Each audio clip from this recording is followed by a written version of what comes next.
and welcome back to Black Myth WuKong. Let me get shared. Then, what I plan to do to start... Ella, can you hear me? Okay. What I plan to do to start is going to... Sorry, I'm focusing. We're going to go through all of the different stories we haven't read yet.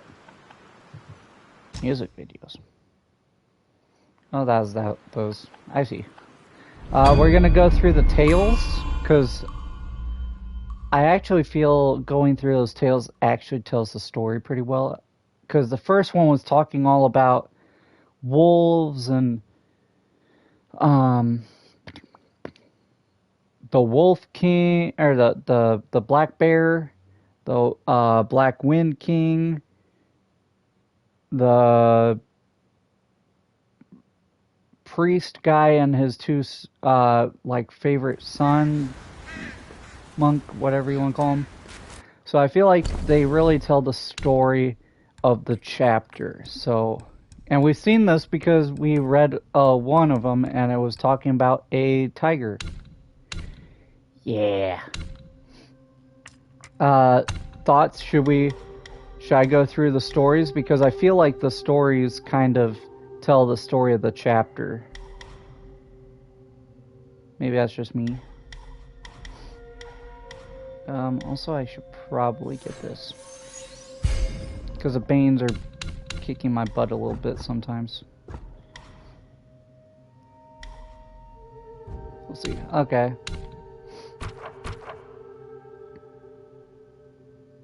So we'll go back to these stories. Got it. So the Wolf Assassin. These are from the last one. Then we'll get to the ones in this one.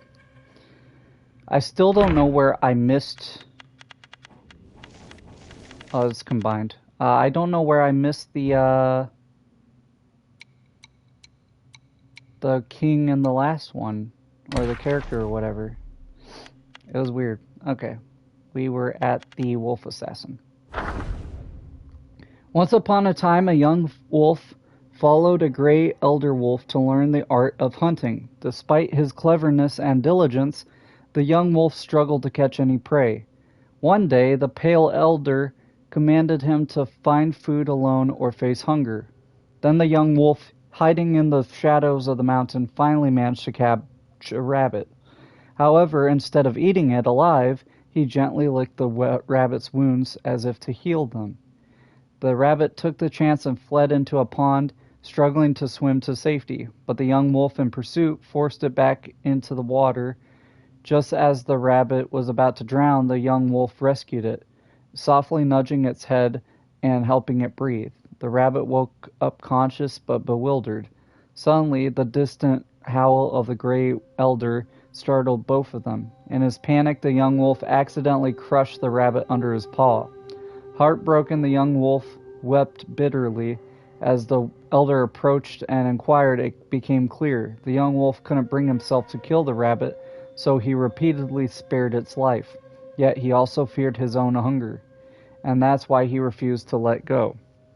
Acknowledged, the gray elder then advised, "Your false kindness brought misery. Instead of hesitation, both of you would have been better off with a swift end."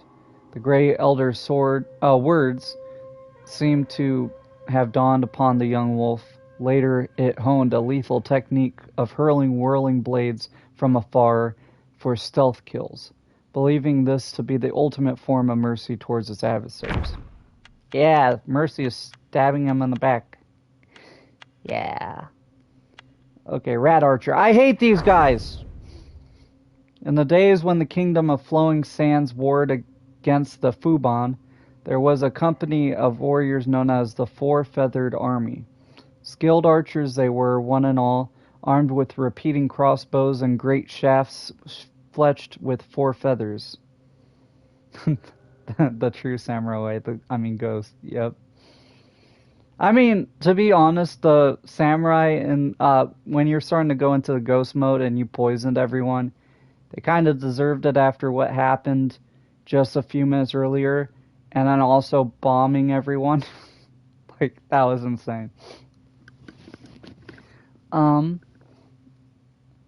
Shafts fletched with 4 feathers capable of piercing even the strongest iron. Great was the joy of these soldiers when the weapons were placed into their hands, for they believed it with their hard-earned skills and such mighty tools of war, victory would surely and swiftly be theirs.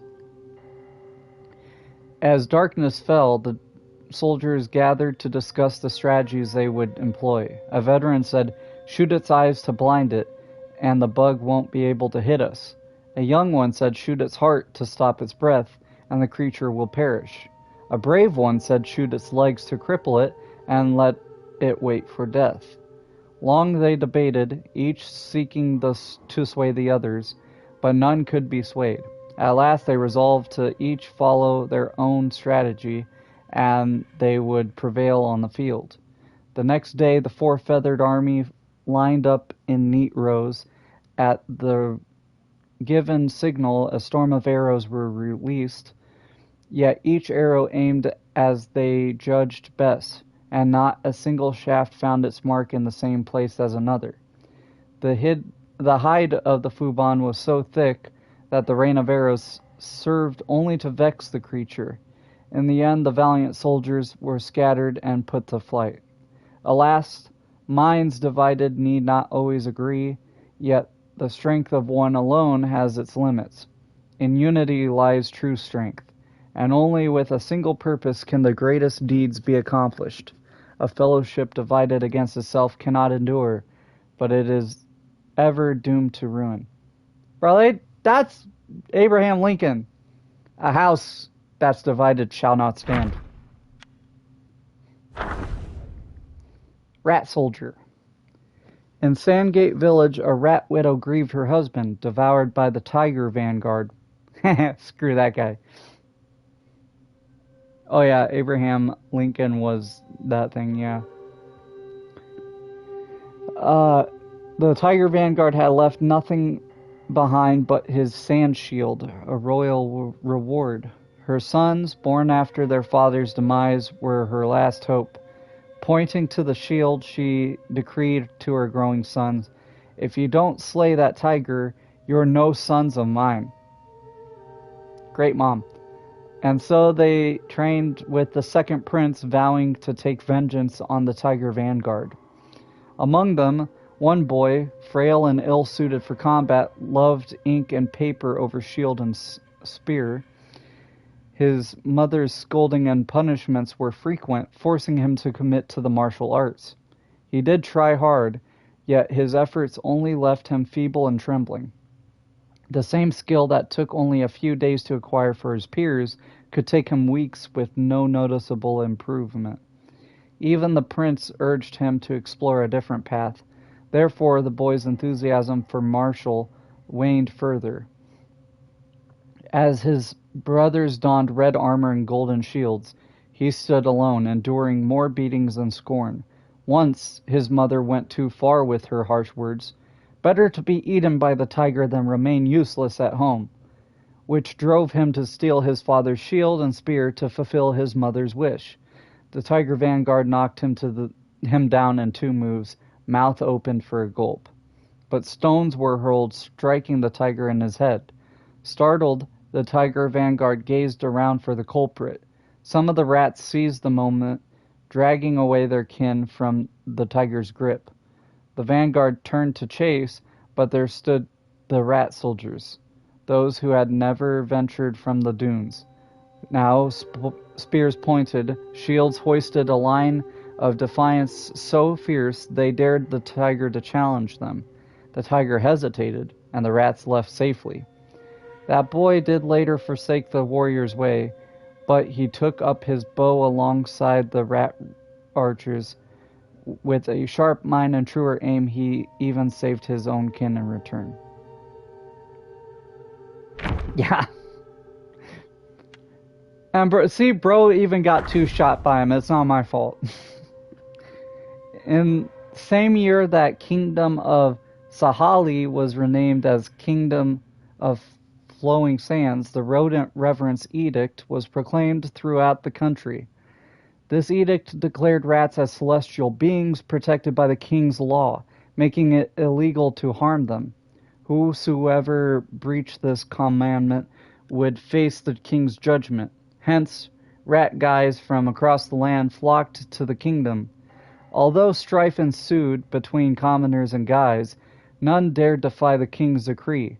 For the well-being of people, the scholars of the Royal Academy planned a petition to implore the segregation of rat guys to the southwest corner of the capital. Among these scholars, there was an elder who was deeply skilled in divination.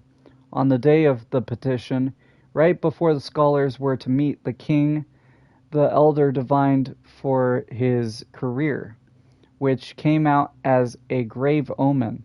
Not an auspicious time for it, he told his students the omen in secret. I advise you to take sick leave with me today. However, the students, faithful and young, heeded him not and went forth gallantly. Just as the elder stepped outside the palace, the royal guards encircled the hall. Shouts of agony then filled the air, unfolding the bloodshed within. Hands covering his trembling ears, the elder slowly made his way home. After 3 kingless assemblies and a major court reshuffle, he was promoted to Grand Governor, a rank that bestowed him years of wealth and glory. But one day, as he peered into a bronze mirror, he noticed that his nose was elongated and bristles had sprouted on both sides. Henceforth he forsook mirrors, knowing he would always bear a rat's visage, like all those who absented from that petition. Interesting. And we got the 2-headed rats. In the kingdom of Zuzi, a woman gave birth to a 2-headed child, causing great horror throughout the cities. People lamented the unfortunate fate of the woman and her child, predicting that the child would be difficult to raise. Contrary to their expectations, the child was not only survived past infancy, but also grew stronger and healthier than most others. The folks then again speculated, yeah, double the problem. Now there's 2 of them. The folks again speculated that while the child might grow up, he would surely be a fool. However, as the child matured, he proved to be quite intelligent.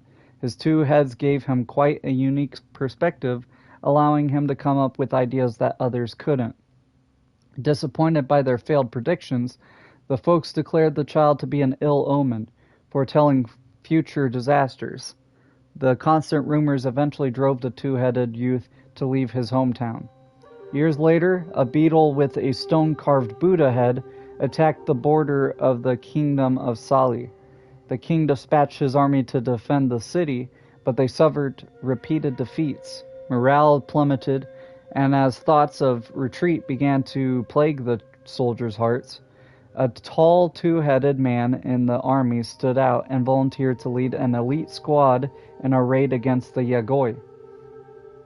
On the day of the battle, he arranged his elite soldiers in a line.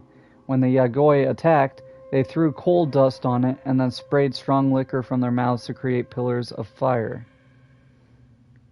Yeah. Yeah, I wouldn't. If I saw this thing, I would run.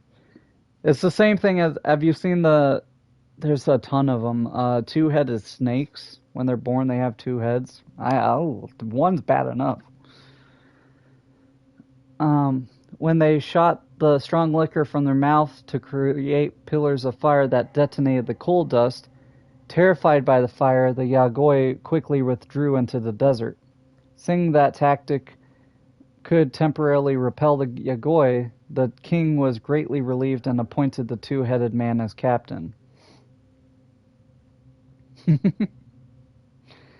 Learning that his children were also 2-headed, the king decreed that the position of captain would be hereditary in his family, encouraging his children to join the army and strengthen the forces. One can only wonder what the folks from his hometown would say upon hearing such news. Pitstone. Oh, this is the head. Yeah, ooh. Once upon a time there lived a pretentious scholar who took great pride in a paperweight he collected.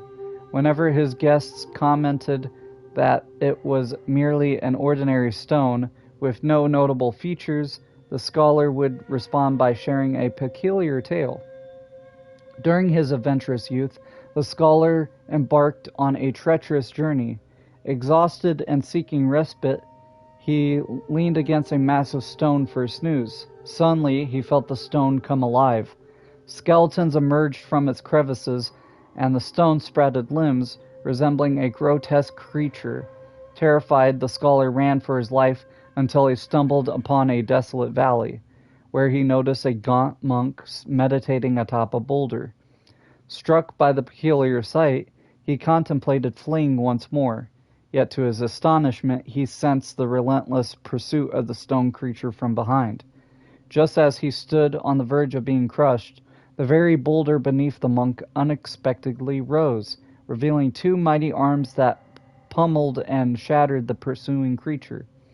Amidst this terrifying clash, the scholar barely managed to escape, and the paperweight, as he claimed, was a remnant of that cataclysmic fight. The guests erupted into laughter upon hearing the tale, mocking the scholar for spicing up his wild dream to impress them. The scorned scholar, though indignant, began to doubt the truth of the tale himself and lost interest in the paperweight. Eventually he banished it into a forgotten corner, never to be shown again. Yeah, you came across something. Blazebone. In the land of Yellow Wind Ridge, where restless winds raged day and night, the tomb mounds were often ravaged by the mighty gusts, revealing the exposed bones, a sight all too familiar. One day, a hurried merchant found himself passing through Yellow Wind Ridge on a urgent matter. However, the villagers warned him of the terrible danger and refused to be his guide. Yeah, it's like half decayed already. After walking alone for hours, the merchant rested by the roadside eating his rations. It was there and then that he noticed a set of skeletal remains in the withered grass. The bones were incomplete due to greedy vultures and wolves. Were you slain by bandits lying here in the desolate place? Or like me, did you find no joy in life and chose to end it yourself? Oh, that's sad. Overwhelmed with sorrow, the merchant sighed and looked up upon the skull and wondered aloud. You now lie uncovered in the wilderness, and I can only imagine the sorrow your family must feel. Moved by compassion, he untied his bundle, weeping as he began to dig a grave to bury the remains. Suddenly, the skeleton sat up, startling the merchant, who fell to the ground and scrambled backward in fear.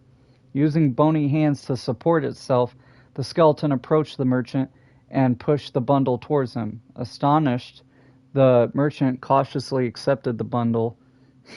Yeah, it got dark. And resumed his journey. The skeleton followed him from a distance, and together they traveled peacefully for hours. Gradually, the merchant let his guard down and removed his inner shirt to drape it over the skeleton's frame. From that moment on, whenever a strange noise arose, the skeleton would guide the merchant to take cover behind rocks. With furtive glances, the merchant would then witness guys passing the path. For several days, they continued on this way until the merchant finally reached the main road again. That was the moment the skeleton ceased to move. Grateful for its companionship, the merchant offered to transport the skeleton's remains back to its homeland. However, after a moment's hesitation, the skeleton turned and walked back into the swirling sands of the ridge. Perhaps it had already forgotten where it came from. Darn. Have I come across these? I don't remember. Yeah, that's moral of the story. If you get lost, make friends with a skeleton. That'll work out well. The priests of Windrest were proud warriors. Their shields were emblazoned with the tiger, and they danced with the crescent-shaped spears, commanding a presence that frowned off Gao's. This is... oh no. During funerals, they would lead the procession, striking their shields and proclaiming themselves as leading generals. The priests held a high status in Windrest. Even the minor Gaos in the mountain would frequently offer them rare delicacies, hoping to ensure their peace and to avoid being banished. One day, a settler noticed an increase in the mountain's Gai population and sought the advice of the sorcerers. Dismissive, the priest responded, "The Gais and us, we inhabit the same mountains. An encounter would be inevitable. Since they present us with tributes, we might as well spare them." A few years later, strange winds began to sweep across the valley, stirring up chaos. The Gais ran wild, causing trouble frequently.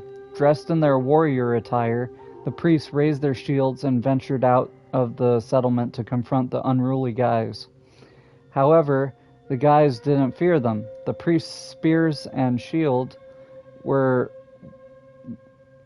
were once their pride, could only repel a few minor ones before they were surrounded. The leader, a red-robed rat, sneered, "We had peace only because the Bodhisattva meditating up in these mountains. You mortals surely don't think you could actually defeat us, did you?" Seeing the priests unable to repel the Gais, and instead provoking their anger, the settlers locked the gates of Windrest, demanding the Gais be expelled before they could return. The priests met their end on the mountains, remaining in their battle stances, now haunting unwary travelers. Well, that's sad. And we got the vampires. After the harvest, the rentman arrived in the village. The villagers cleaned a long-abandoned manor for his stay and treated him to a sumptuous feast. Full of food and drink, the village chief spoke directly. "The rent is a heavy burden on us. Is there any possibility to reduce it?" The rent collector replied, "The rent has been determined by your lord. I am but a paid man tasked with taking what is due. I have no power to change it." The talk turned into an unending argument. As dusk approached, the villagers hastily left. An old widower lingered, offering a suggestion to the rentman. "Our village offers little amusement, but on that hill there's a pavilion fine for moon-gazing. Should you grow weary, 'tis a place to ease your mind." With these words he departed too. That night the rentman, lantern in hand, pondered his ledgers and the days of disputes ahead. Seeking solace, he walked towards the pavilion. But as he stepped into the courtyard, a figure descended with wings of flesh, claws for hands, and a maw of pointed teeth.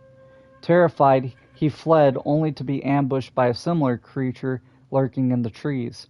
The bat guys squabbled over him for the first bite, chittering and chattering. Seeing them locked in stalemate, the rentman drew a blade from his belt and beheaded one. The other sprang, fangs bared, towards him, but he dodged it with a roll. That night, the rentman and the bat dog fought. Fangs and blade clashed until dawn. Come morning, villagers come to the manor to prepare the rentman and morning meal, only to find him sitting by the door, a blade at his side, pinning two headless bat corpses to the earth. In the days that followed, they paid their full rent and hosted another rich feast, sending the rentman back to the town with due respect. Okay, you just gotta behead some vampires and people respect you. And then we got the mushroom people. In the highland bounds, a famed wine estate thrived, renowned for its medicinal brews. These beverages, with their enchanting aroma and exquisite flavor were beloved by the people, and his business flourished. The master of the estate had 2 sons coming of age, noble in their aspirations, yet prideful in their hearts. Cared not for the art of brewing, they spent their time seeking the company of heroes, heedless of their father's admonishments. It was at this time that a bereaved family in the village uncovered a disturbing incident, the desecration of their loved one's grave. The villagers gathered there, only to discover the shattered coffin lid and clusters of fungi where the corpse should have lain. Such sporadic incidents had occurred before, yet remained unresolved, prompting the brothers to uncover the truth. Day after day they scoured the mountains, until one fateful night, as the 2 stealthily returned home in the darkest hour, they caught a glimpse of a figure disappearing into their brewery cellar. They pursued the presumed thief, only to discover a monstrous creature capped with a blood-red lengzi mushroom. Without hesitation, the brothers lunged forward, slaying the creature on the spot. The sound startled the master, who arrived only to find the lingxi creature lying dead. Filled with a mix of anger and frustration, he revealed that the creature was in fact the brewer of the finest beverage on the estate. His sons, who had been intent on showcasing their conquest, were filled with shame and regret, and dared not utter another word. Their business dwindled in the years that followed, a once grand manor in disarray. Unable to endure the situation any longer, the brothers resolved to leave home in search of a new life. Prior to their departure, the aged master hosted a grand feast, bidding farewell to them alongside relatives and friends. Curiously, after their departure, the business suddenly flourished once more. Only the master knew the reason behind it. Every midnight, 2 monstrous beings bearing an uncanny resemblance to his sons, with lingxi mushroom caps atop their head, would toil to craft the finest brews for their brewery. So he killed them and turned them into mushroom people. That's nice.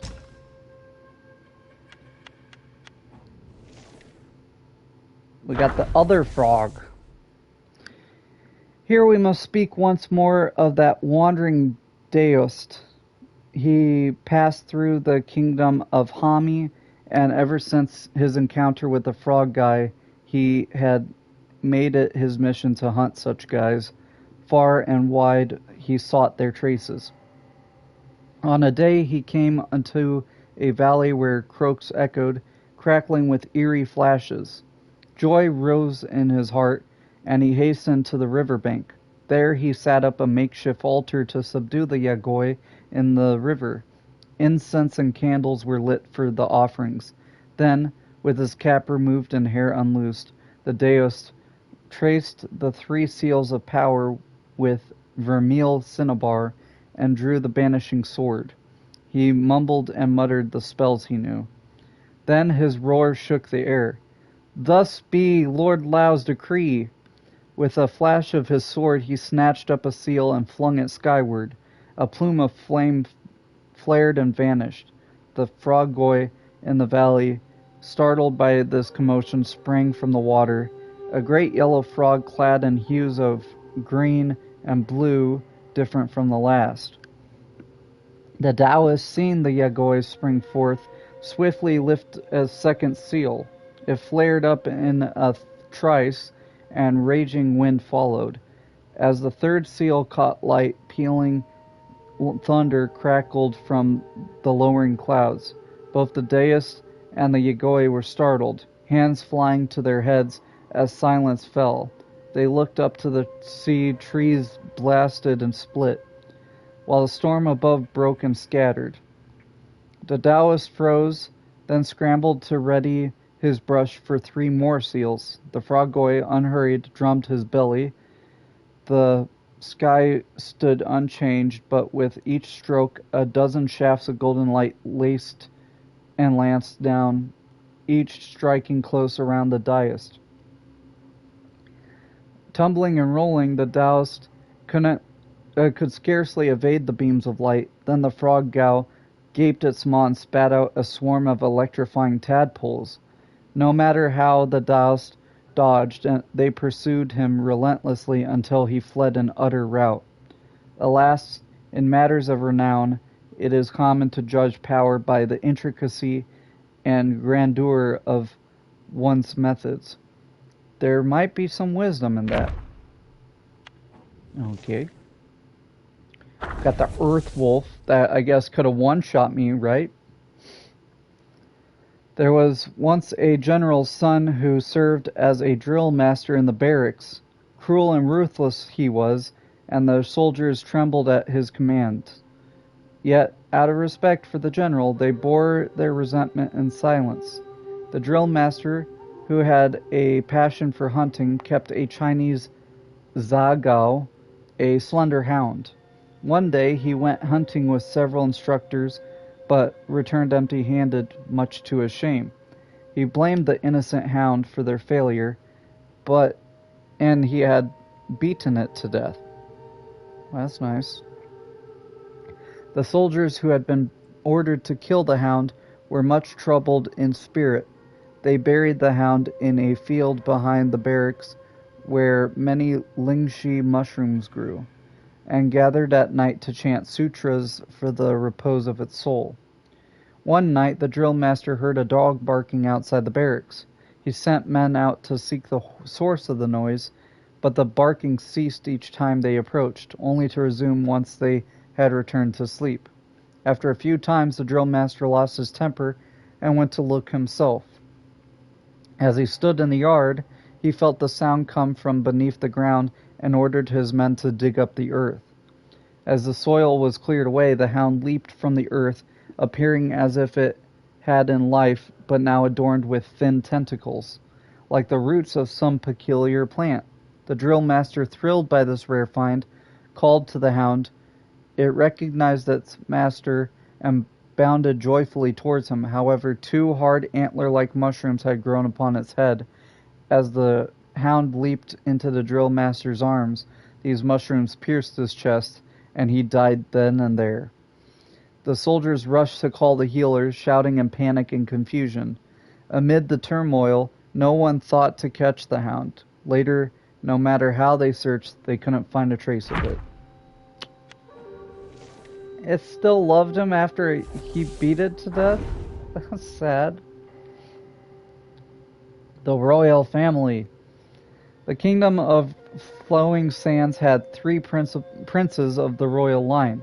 The eldest, favored by the king, was a renowned warrior for his valor in the battles against the Fuban. He was granted the title of valiant general, but later a shadow darkened his mind, clouding his reason and erasing his memories of his kin. Thus he was hidden away. The king was heartbroken. Luckily, two of his sons yet remained. The third prince, the youngest and the king's most trusted, was well versed in poetry and deeply fond of Buddhist teachings. He possessed both wisdom and strength. However, when the king issued the rodent reverence edict and executed those ministers who opposed it, the third prince left in protest. Wrath consumed the king, but one of his sons still remained. The second prince, though a man of great strength, was simple of mind. He was neither as skilled a warrior as his elder brother, nor as clever as his younger sibling. Of the three sons, he was the least favored by the king. Nevertheless, he remained at the king's side the longest. When the yellow wind sage retrieved a mighty vessel and returned, the king of Flowing Sands rallied to his banner with what remained of his people, hoping to reclaim his lost kingdom. The yellow wind sage, short on men, saw the fierce spirit in the second prince and welcomed him and his followers into his ranks. But the yellow wind sage had a tiger vanguard whose hunger for rat flesh required a fresh feast each day. When the yellow wind sage retreated into his meditating seclusion, the tiger grew even bolder. Only the savage might of the second prince's hammer could give him pause from time to time.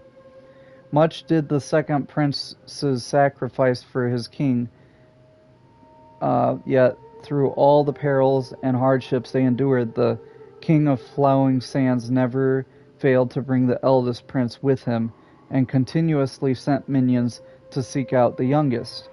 What thoughts dwelled in the hearts of the second son, none could say. And then we got the first one, which was the monster. The yellow-furred rat had quelled the calamity caused by Fubon, earning the king's deepest respect and being appointed as the royal sage. No matter the state of affairs or the minutiae of daily life, the king would first seek his counsel.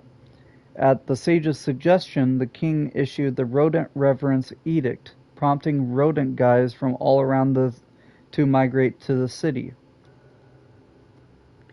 The first prince, having distinguished himself in battle, was conferred the title of Brave General, and was basking in success. However, he was deeply displeased by that a Gao sage had stolen his shrine. Using the pretext of the rodent guys causing trouble, he rallied court officials to petition for the royal sage's removal. Several upheavals ensued in the court, resulting in the death of many loyal to the prince. Even the third prince left in anger, yet the king's trust in the sage remained unshaken. On the sage's birthday, the entire kingdom worshipped his statue, and even the king paid a visit to the temple of the royal sage himself, to offer incense and prayers. Unable to contain his fury, the first prince overturned the incense table in public. Such an affront to the royal authority could not be tolerated. Enraged, the king imprisoned the prince. The sage, however, was not angered and even spoke many good words for the brave general. Learning of the sage's intercession, the prince became even more convinced that he was deeply scheming evil guy, cursing him incessantly in his cell. The king, upon hearing this, grew more antagonized by his unruly son. Hence he decreed that the prince needed strict discipline, ordering him that his meals be delivered to the cell door thrice daily, with no visitors allowed. Initially, the prince was very stubborn, but over time he softened and began to plead for mercy. Yet he remained defiant in his heart, constantly plotting to kill the rodents and avenge himself once he was free. One day his meal was late, and he grew anxious. Then he heard the sound of a key turning, and the cell door unexpectedly opened. After waiting for a while and seeing no one enter, he walked out himself. To his astonishment, the guards and officials bustling about outside were no longer human. They all became rats, dressed in robes. The prince thought it was the sage that had led the rodent guys to usurp the throne, and in his panic he charged into his father's golden hall.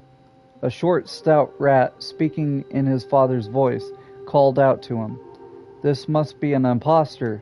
The prince grabbed a guard's sword and struck at the king. Chaos erupted in the hall. Only the royal sage brought forth a bronze mirror for the prince to see himself. In the reflection, there was no trace of the brave general, only an enormously fat rat. That sucks. We got these. Oh my god, we have so much to read. The Black Wind King. Since his return from Guanyin, the Black Wind King's spirit brimmed with grand plans. He vowed to restore his might in the mountains. He knew well that after many years away, to win respect from the other Yagois, strength alone would not make them bow. So he took many steps to try to earn both awe and loyalty. When he was with Guanyin, he learned the mantra of revival. Harnessing the voluntary self-sacrifice of wolf guys, he brought back old Lingshusi from death. But that ungrateful old wolf only left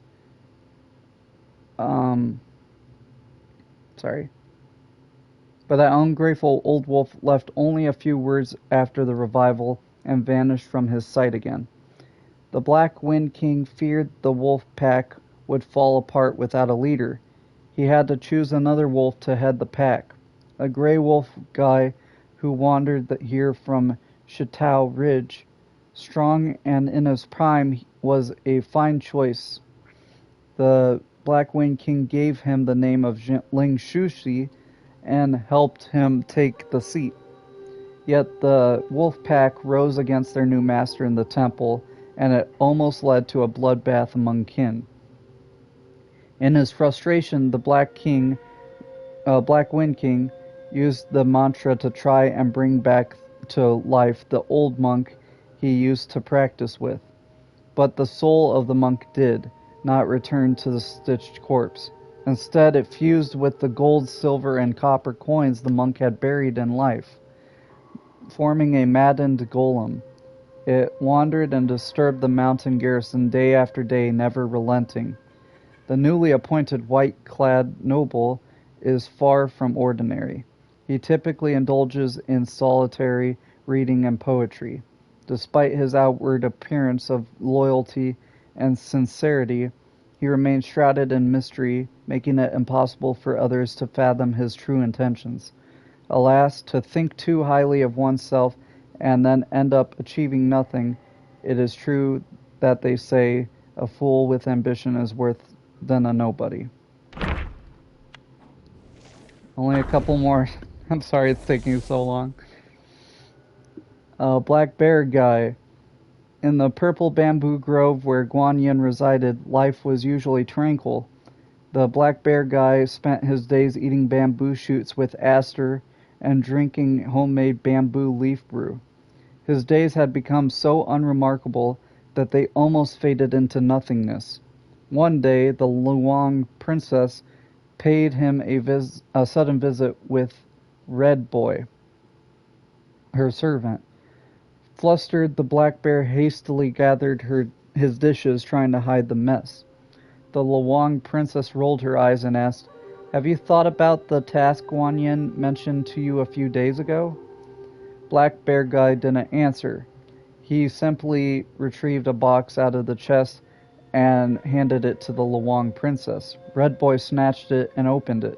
Inside was a transparent honey-fried sugar sculpture of an immortal riding a lion known as the Lion Immortal Candy. Yesterday, there was a Dharma assembly. At the top of the feast, there was this exquisite and eye-catching sugar sculpture. I specially saved it for you as a token of my respect. Do you presume to understand my tastes? Keep this for the children." Hearing this, Red Boy lost interest and stuffed the box back into the Black Bear Guy's arms. Only then did the Luang princess let out a contemptuous laugh. Cognizant of his blunder, Black Bear Guy mumbled, "I'm willing to serve, but my abilities are mediocre. I'm afraid I can't handle such an important matter." The Luang princess replied, "Do you think we don't know that? Don't worry. There will be those fiercer and more ruthless than you leading the charge. No work, no reward. If it's a thorny matter, I might not be able to handle it. Guan Yin will attend to all. No thorny matters shall prevail." "Do not try to fool me. Guan Yin instructed me to practice quietly here. Why would she intervene?" The Luang princess wore a long face and said, "How can you be so timid? This is a great opportunity. More people are vying for it than you could ever imagine. Guan Yin chose you only because she wanted someone she could trust. Can't you see that?" Black Bear Guy was speechless for a long time. The Luang princess had run out of patience. "So little ambition. Forget it. Forget it. I'll let Guan Yin know." "Dear princess, honorable princess, that's not what I meant. I'll go." Only when she saw the eager look in the Black Bear Guy's eyes did the princess roll her eyes again. Leaving Red Boy behind, she drifted away. Seeing her leave, Red Boy hastily asked Black Bear Goy, "What exactly is this task? I want to leave. Why don't you tell Guan Yin and take me with you? It's a matter of great importance, but as you just heard, Guan Yin didn't want you to go. Don't pester me any more. I don't want to lose this opportunity for your sake." A few days later, Black Bear Goy had finished his preparations, wielding a black tasseled spear. He was about to set off. Red Boy, who had been waiting outside the bamboo grove for days, hurriedly caught up to him, and once again insisted on accompanying him. Contrary to his usual manner, Black Bear Goy tried to persuade him. "Red Boy, Guan Yin has instructed that you must stay here. Even your father has been pressed into service this time. Surely you can see how perilous it is. This is no laughing matter." He touched the encaging band around his head and sighed. "To risk one's life just to remove a headband? It's not worth it." With that, he transformed his body into a black wind and swiftly vanished, paying no heed to Red Boy's desperate shouts. Afterward, Red Boy waited for him outside the bamboo grove for a long time, but he never saw him return. Later, when Red Boy recalled, he realized that it was the last time he ever saw Black Bear Guy in Guan Yin's place.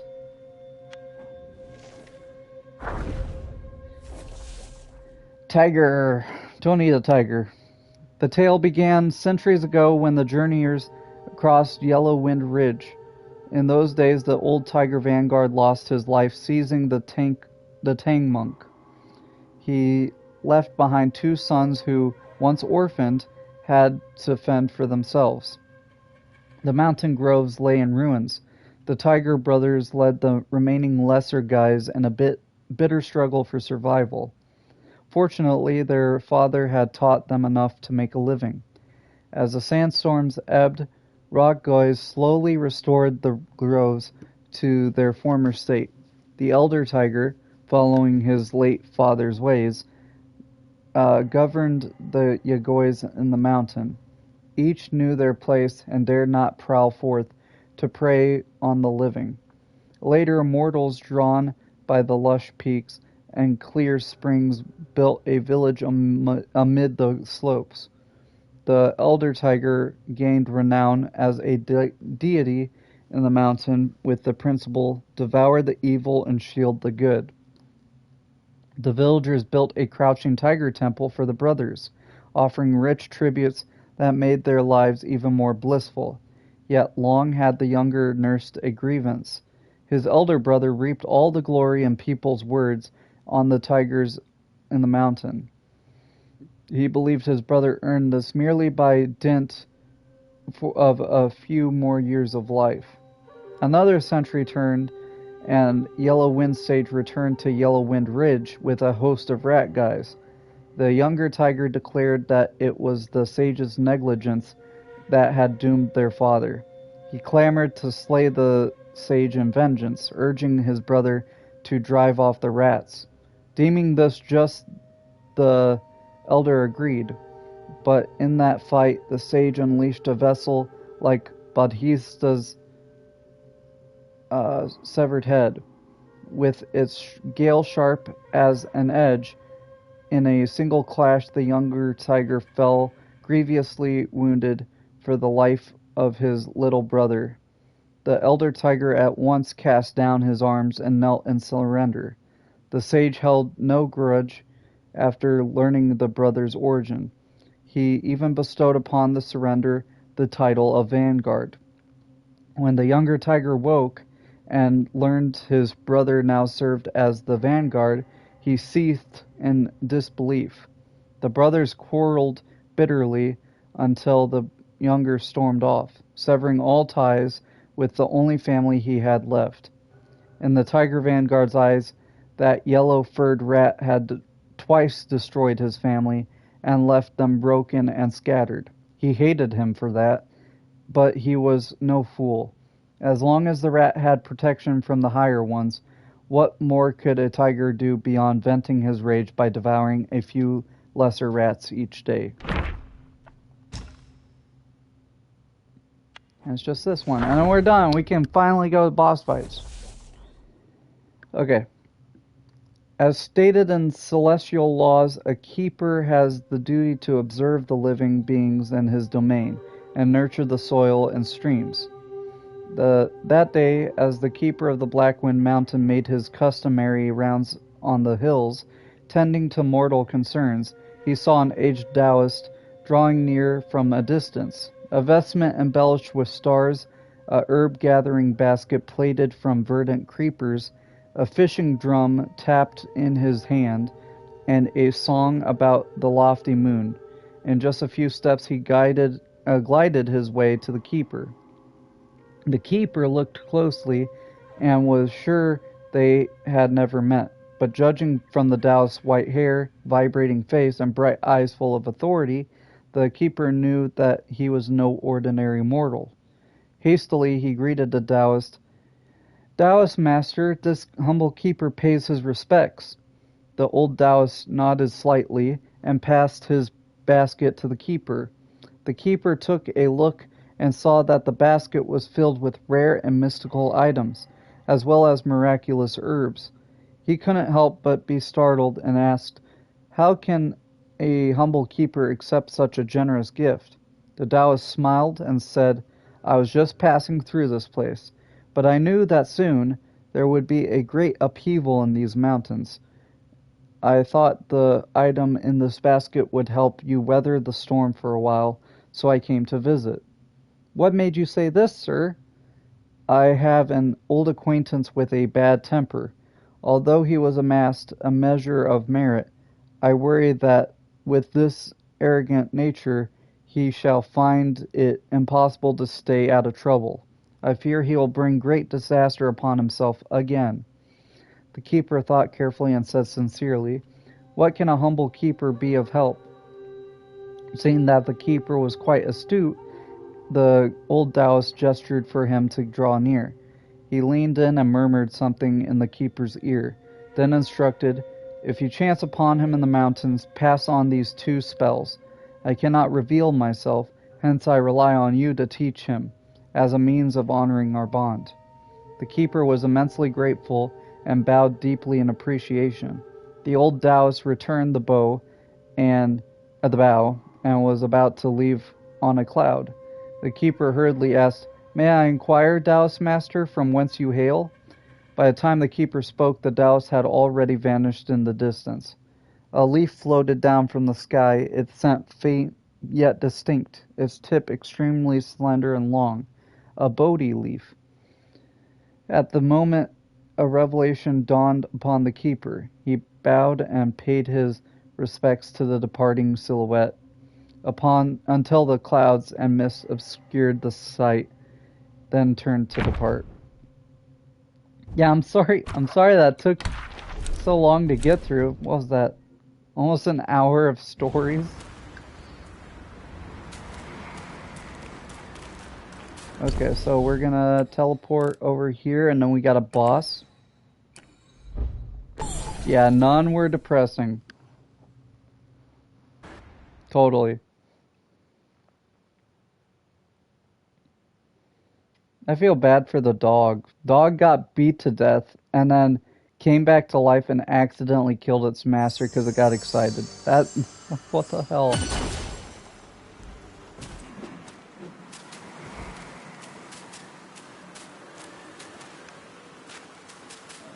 Yeah. So... you can go either right or left. Let's go this way first. What the... oh, it's one of you. Whoa! Whoa! Whoa! Now they're just in the walls?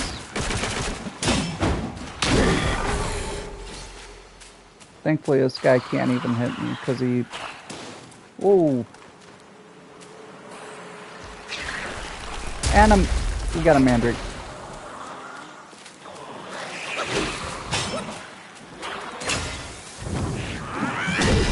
Get here.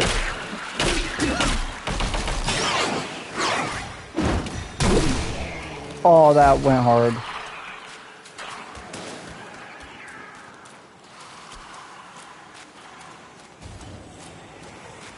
These guys are cheating. Ow.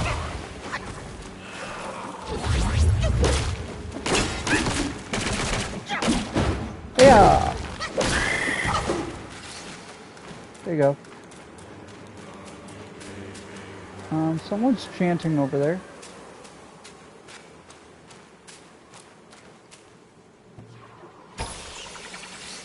Give it. What is this?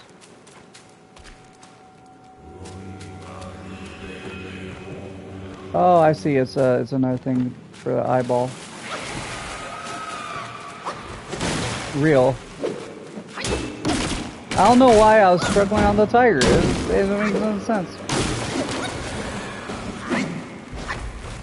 That one doesn't explode.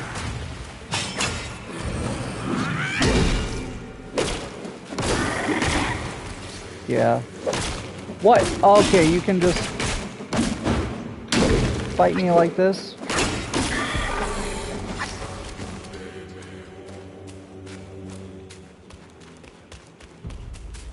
Well, that looks nice. A big demon overhead, this decapitated head.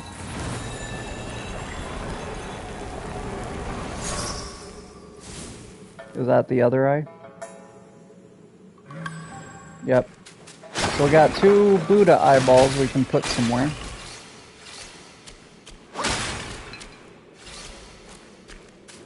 Probably gonna open up a secret boss fight if I do it.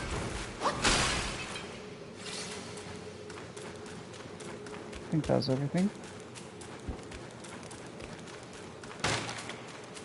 Cool, cool, cool.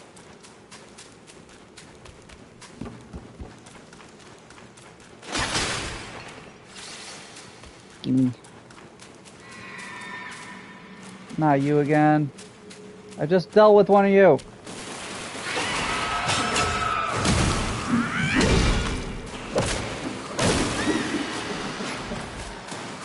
Yeah, stay down for a tiny bit.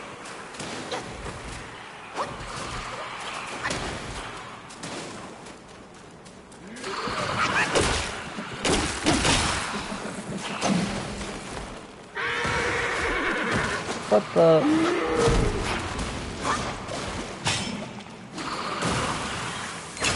I see it's just National Beat Up Me Day, I guess.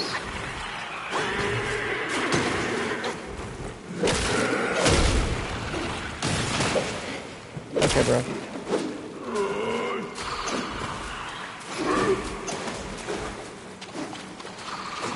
Give me a second here, bro.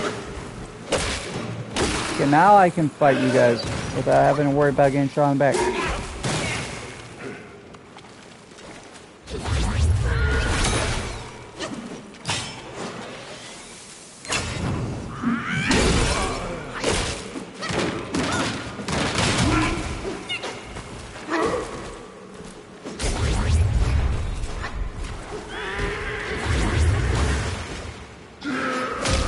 Bro.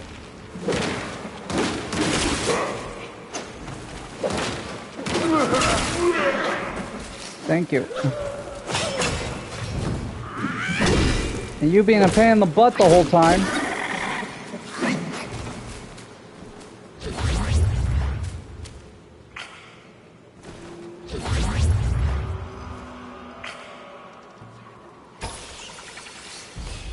That gives me a charge on my drink for absorbing those, which is cool. Bro, there's so much to explore here. Okay.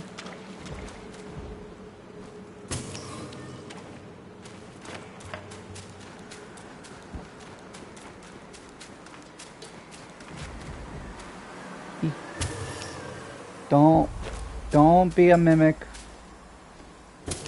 Okay, we're good.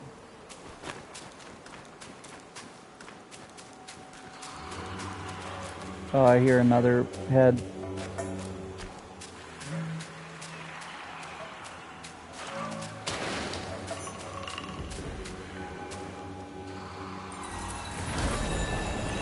Give it to me.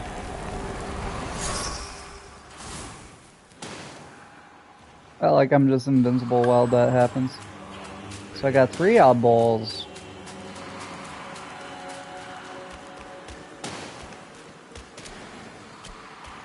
Okay, how do I get up to y'all? Oi, lad! Come here!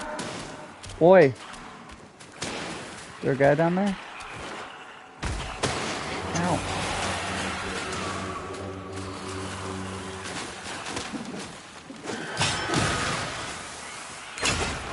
Go away!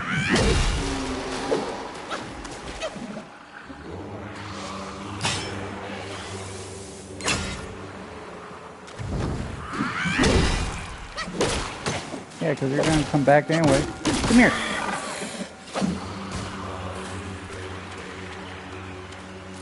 Some bastard has got me trapped in this rock with his spell. Even the rocks on the ridge have come to life. In that cave, there's a rock boy lurking, holding secrets, I bet. Okay. Should you uncover the reason, I shall find my way out. Rocks, swimming in boys, it's no small matter. Okay, so there's a rock guy I gotta go deal with and then come back down here.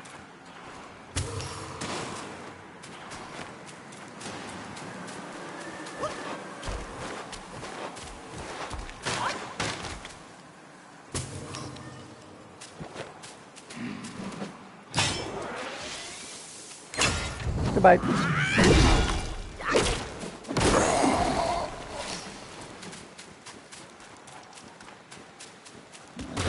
Oh, I didn't think about that.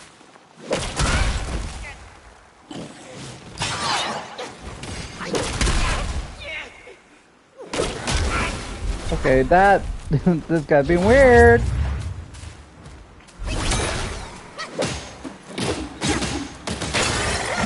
Get out of here.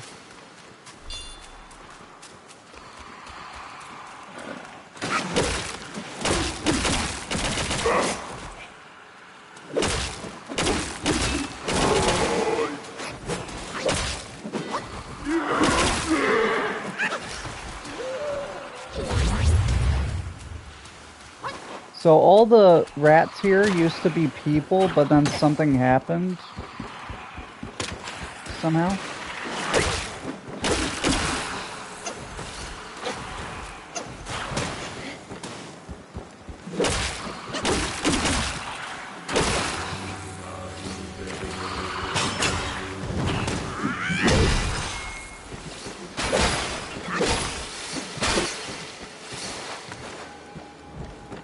Something like that. Give it to me. Is that 4 eyeballs now?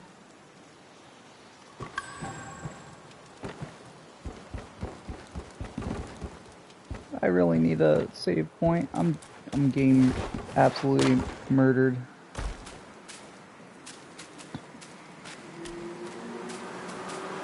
Did I come through? I think I've come through there.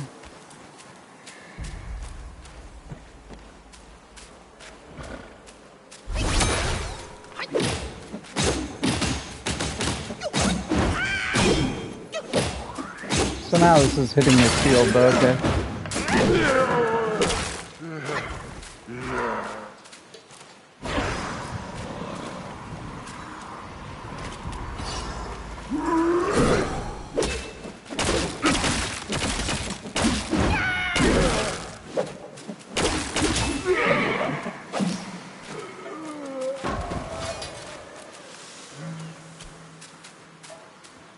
Maybe it's something up here.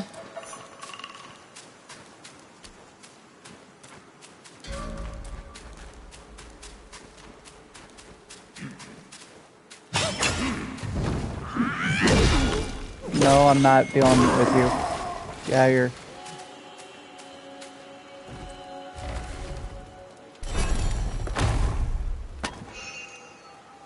Where's the bosses at? I want some big monsters to fight.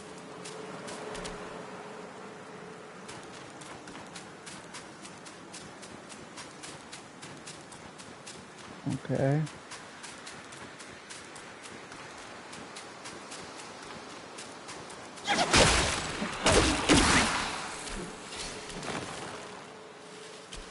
Did I miss anything else around here?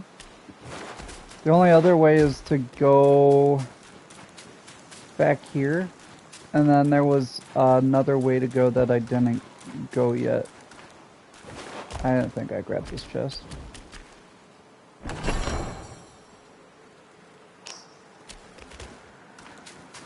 Bro, that's it? Just some gold. Because rock monster in the rock somewhere around here.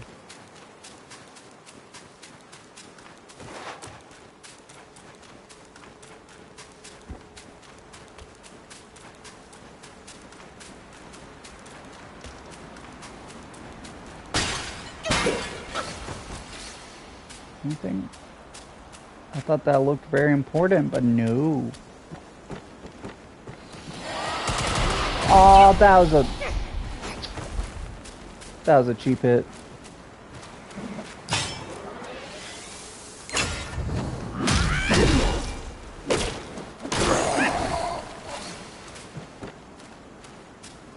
We're gonna do sneak attacks now.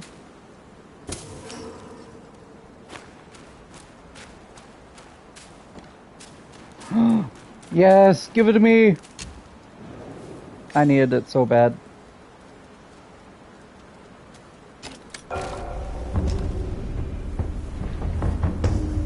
There you go. Do I get any more on here? No. I think that's all I was interested in.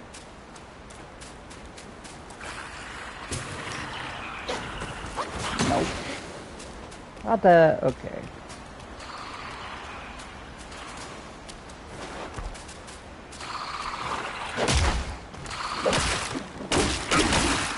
Get here. One of you.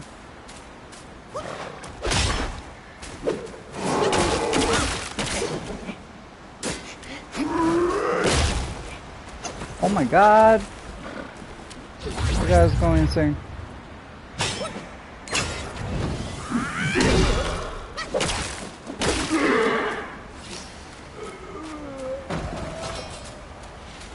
Pain in the butt.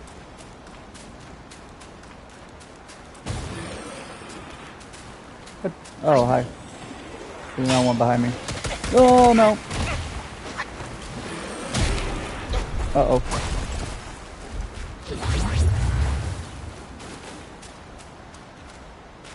What do I do here? They can jump!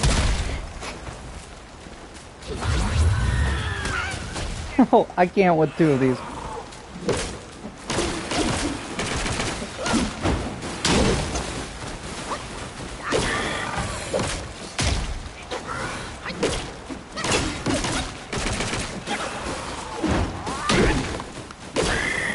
There you go. They've learned to jump now. That's terrifying.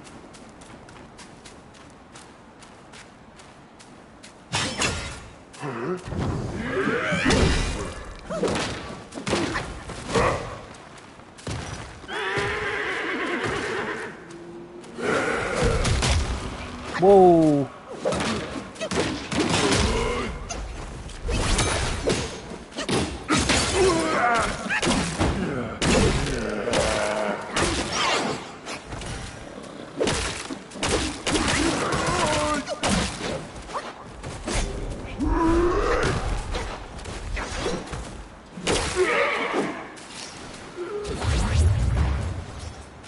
If I'm struggling against these guys, it's not going to go well for me.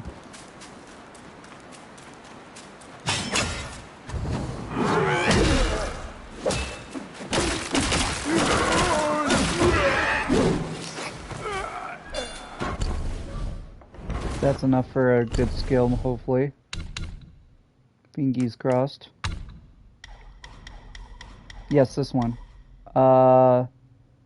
Yeah, it does extra damage if I keep doing my light attacks. Good.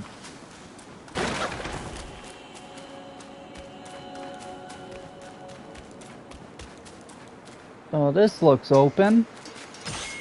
I don't like this. Oh, hi there.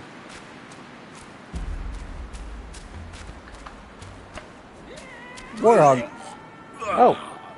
Raise thy cup, seek answers on high. Who defies death neath every sky? Oh, I messed up my mission. Go find something to sober me up. Like what? 2 more jars from Windrest. Make it quick. 2 more jars. Okay.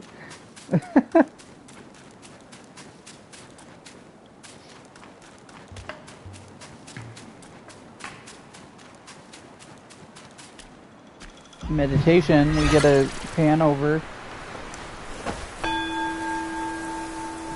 Might give me some insight into what I'm heading into.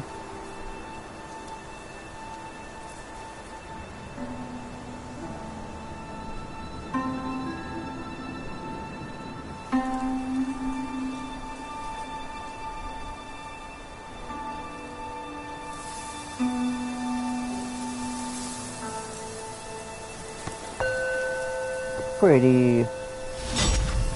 Okay. Save that for another one of those big abilities, hopefully.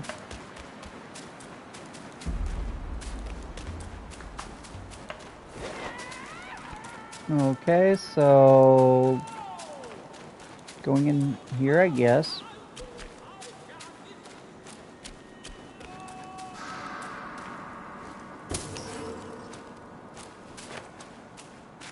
Hello? Anybody home?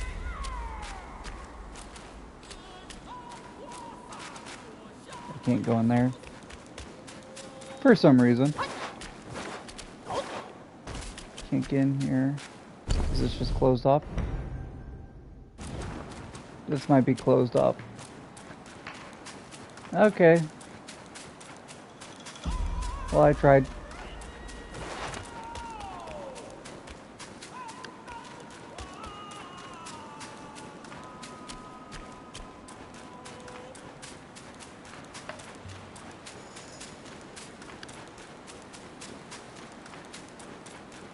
So, what now?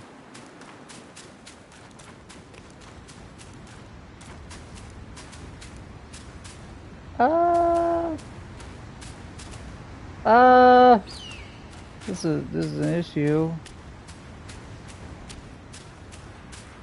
What, do I jump in this and go? Oh, there's the stone guy. Found him. Stone Vanguard.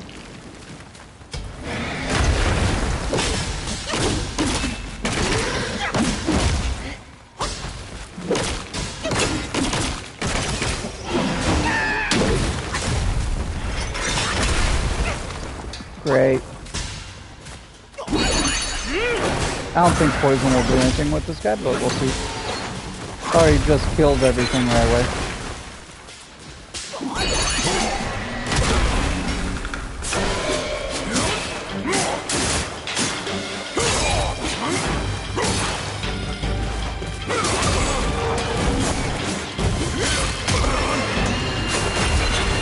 Holy crap.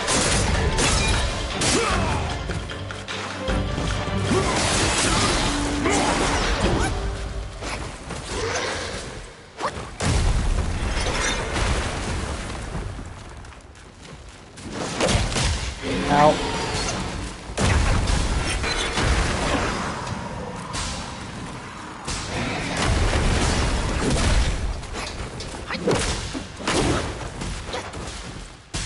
Okay. I'm not gonna win this because I was unprepared.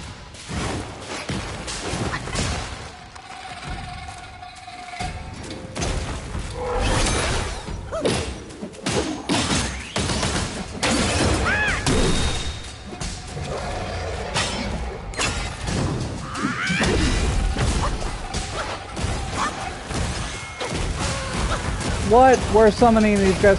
Holy crap! What was that? Whoa, whoa, whoa! Okay. I see how it is. We're just gonna... We're gonna have people gang up on me, and then you jump while they're jumping at me. I think I'm screwed no matter what there, because I'm gonna get hit by them if I dodge him. Okay. So over this way and to the left.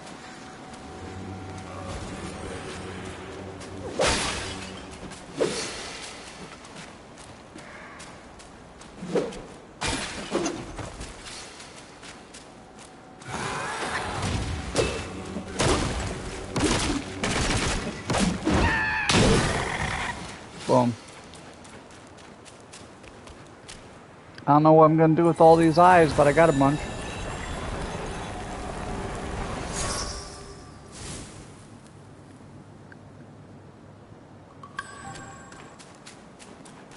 Is that number 5 or 6 now?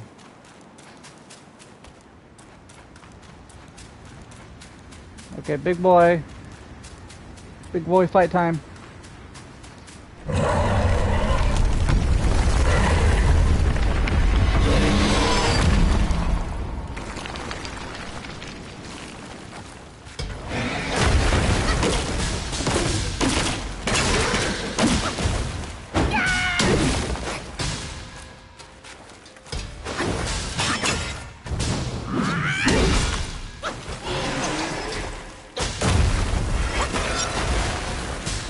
Okay.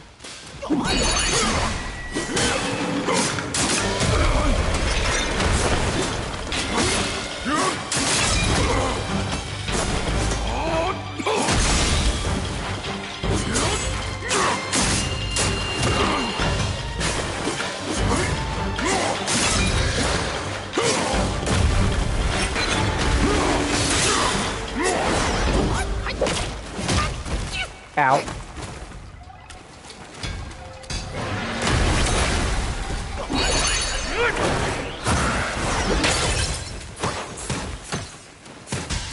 Yeah, it's doing nothing to him.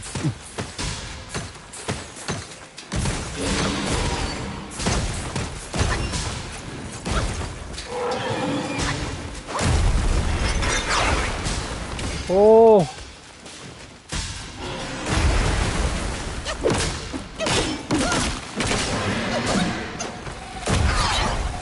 Yeah.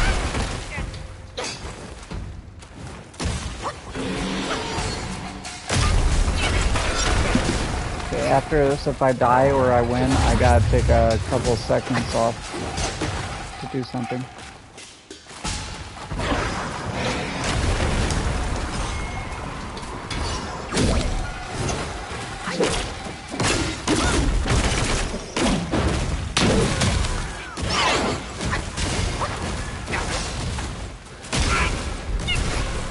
I ain't got a chance to heal. I don't got a chance to heal. Okay.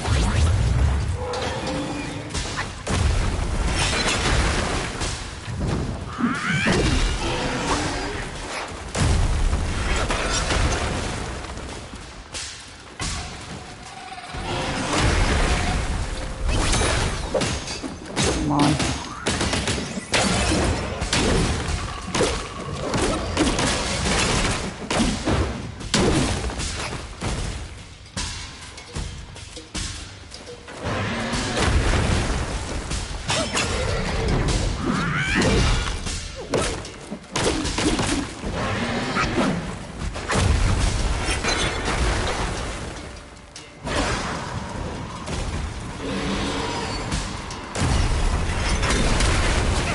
Ow.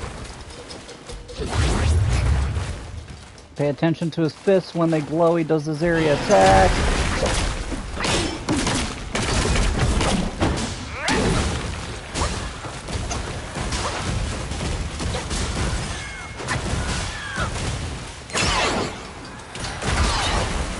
Oh.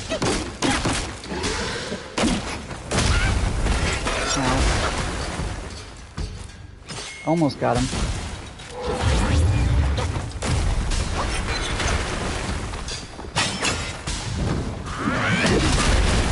Ow. Come on.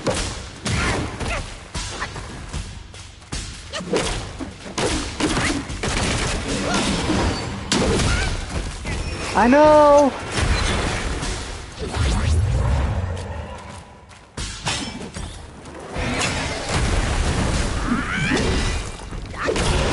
you go. Done! Okay, I'll be back in a couple seconds. I just gotta go get some packages and I'll be right back. Vanguard down though! Let's go. How do I do it? There you go. It's forgetting. 1 second, I'll be right back.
Okay, I'm back. Hello. Oh, I had to go get some packages. Okay. And we're back. So, I don't know if that was supposed to be a main boss or just a side boss. But yeah, we did it.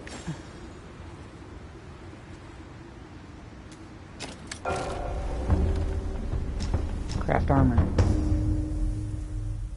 Gale Guard Beast. Upon perfect dodge, gain a lot of focus. Perfect dodges slightly reduce cooldown for all spells. That'd be good if I had a bunch of magic. I don't have too much magic. I got rest after that. They beat my butt.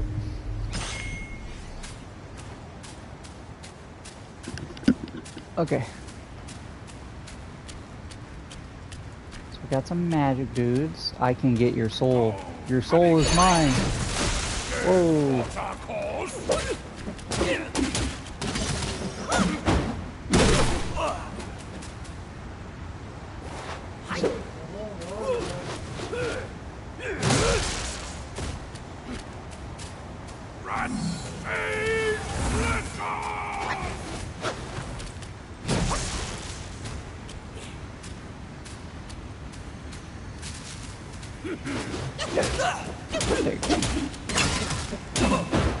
Yeah.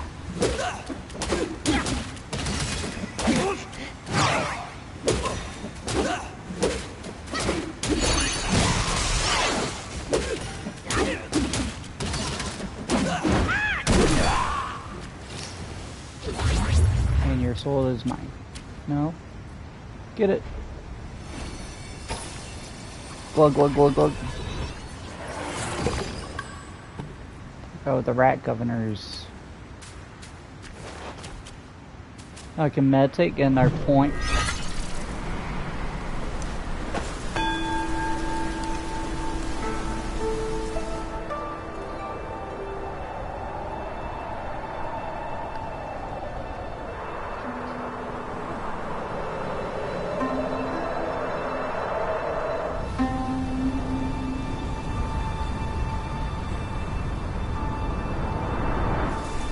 Interesting.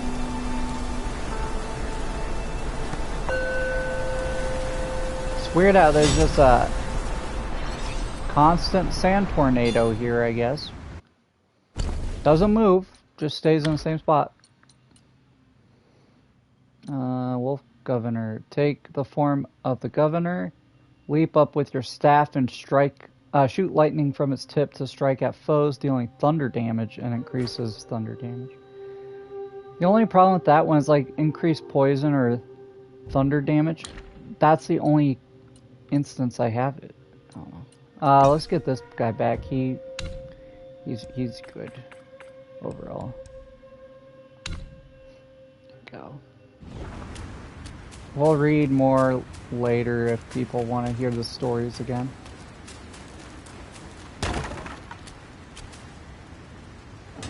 Whoop. Celestial Tai pill.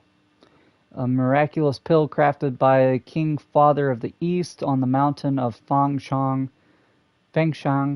that increases max mana. I needed that. It's the only thing that hadn't been increased yet. Oh! What the hell? We got zombies!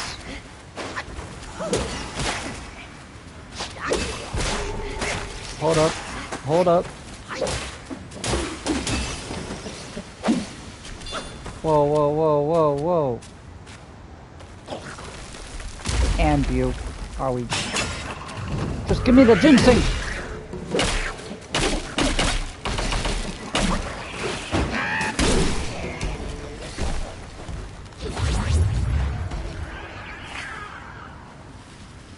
Okay, thank you for dying. Self-advance, let's get... Should I go for magic? Movement speed and cloud step. Health of my decoy. Increases crit hit chance.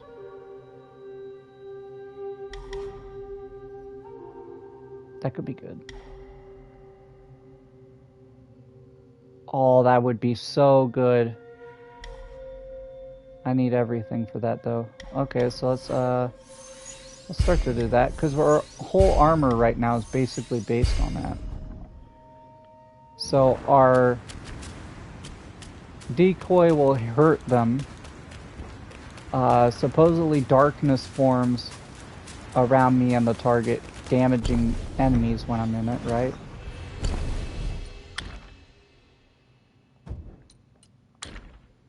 Yeah, in Cloud Step, Shrouding Black Wind will attack enemies nearby the Destined One and the decoy continuously. I've never seen that. Maybe it's broken, I don't know. Okay.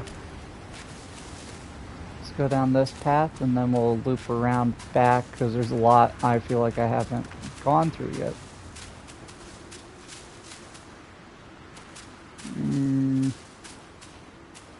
I don't like the chains in the wall.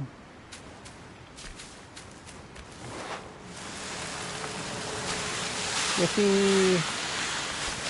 Oh boy. Lame. Oh, these guys are snipers.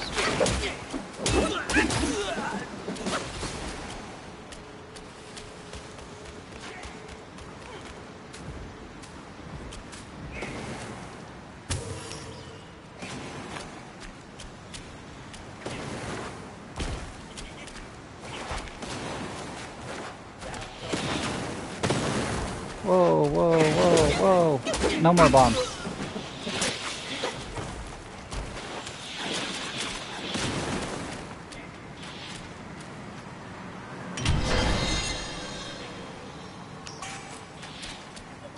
Okay.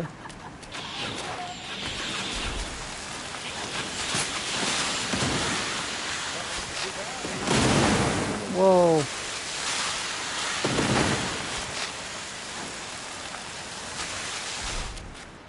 Well, did that. Oh! 前慢走，前慢走，再走怕你也无疼。Easy, easy. Are you finally gonna talk to me?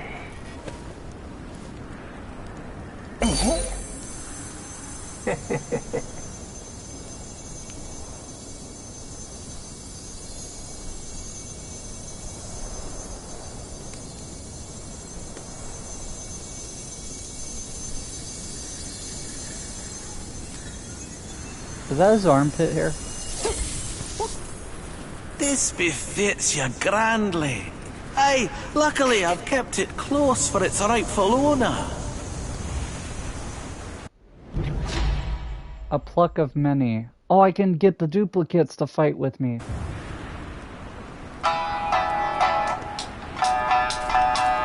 无事有莫强求，方便法门归结成。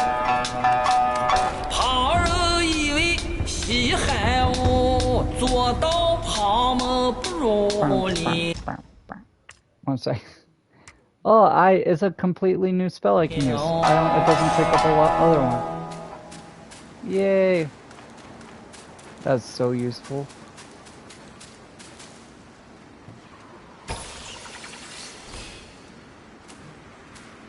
I'm gonna go back up this way because I haven't been here yet. He was definitely telling me this is like the right way to go. Wait. Did I just kill like a baboon?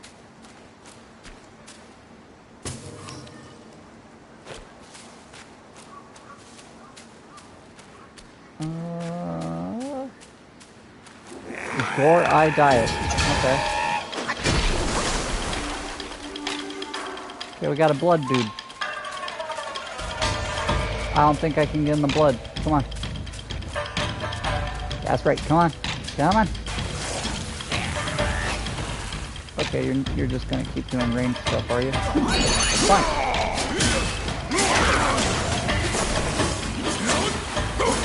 Yeah, the blood's poison.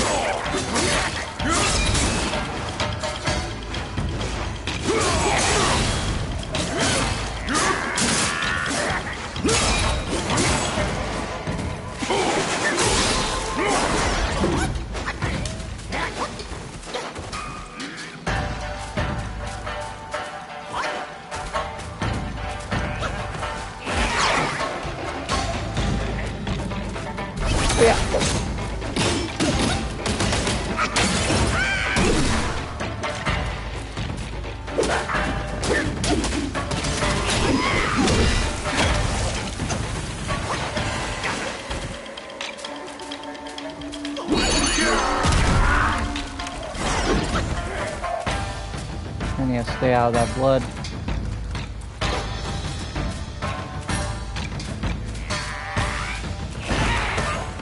Ow. Okay, I'm poisoned.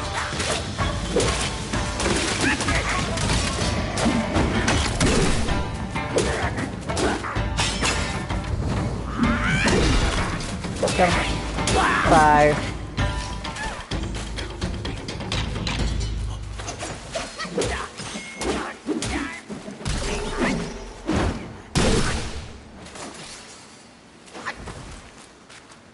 Your soul is mine.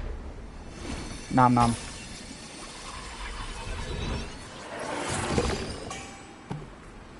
Gorai Taoist.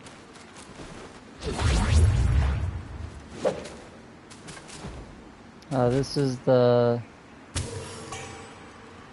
fragrant fine. I think that's for the health.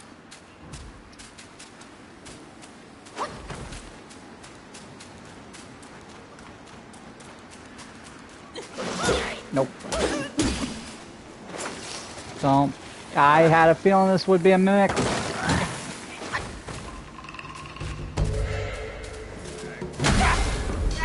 I dodged that. I dodged that. I'd hit dodge right as he was in the air. So we're okay. That's great. Awesome. Yeah. Yeah. I died to a freaking mushroom.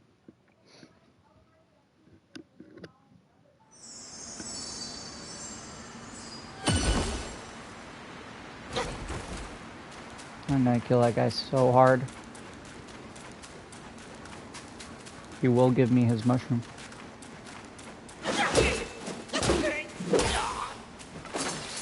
It looks like... it wasn't a baboon. It's like a rat assassin or something. We had the wolf one. Might as well have a rat, right?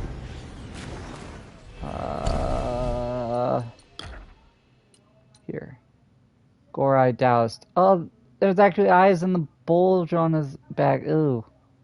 Take the form of him who wields a staff topped with a toad whose eyes emit a crimson glow. Stay within the glow and your attacks will be enhanced. The staff vanishes on its own after a while. And that increases my max mana.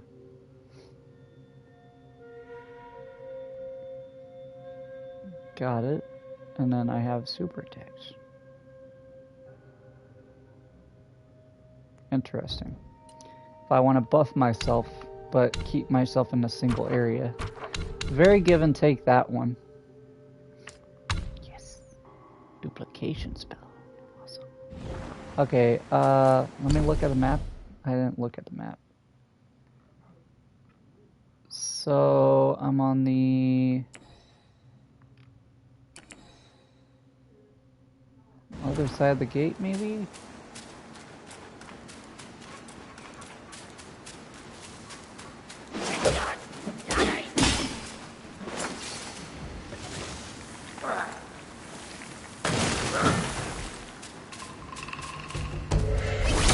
No, what? Screw you.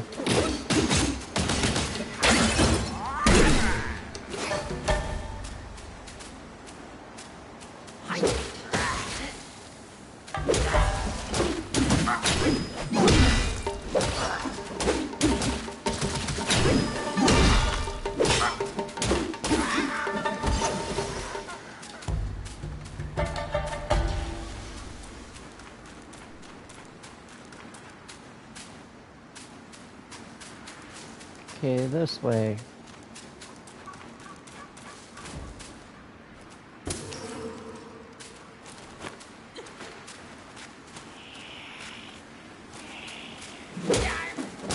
Okay, if you're not gonna attack, I will.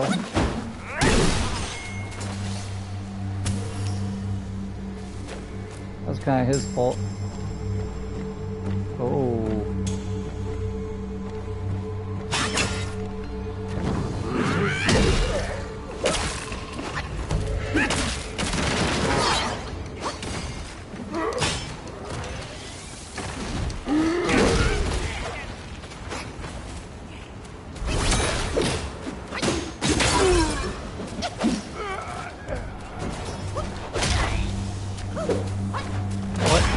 Just keep pulling this guy.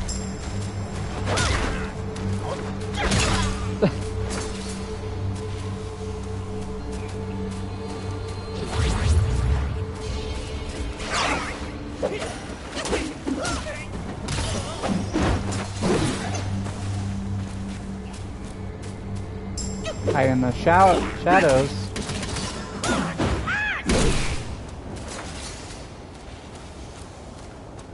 Okay.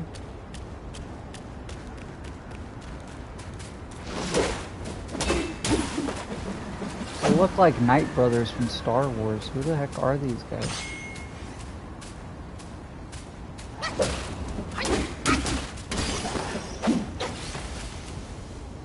They're weird. Oh boy.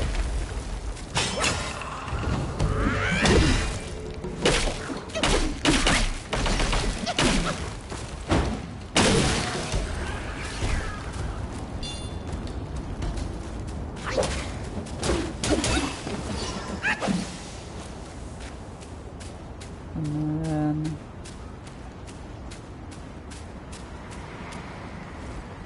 okay, it was just a chest area, I guess. I'll take it. Good to me. Yeah, go eat. So where are we now? This is a completely different area. I'm so lost here.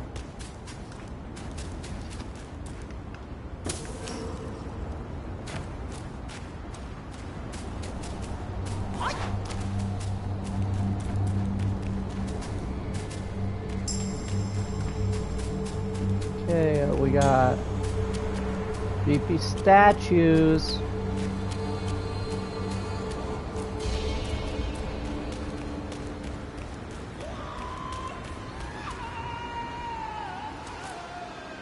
What is this? Boss fight?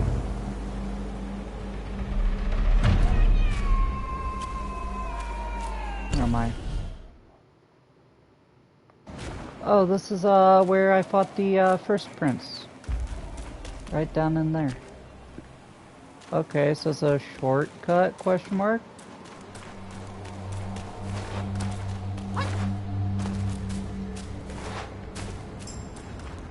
That's a useful thing there.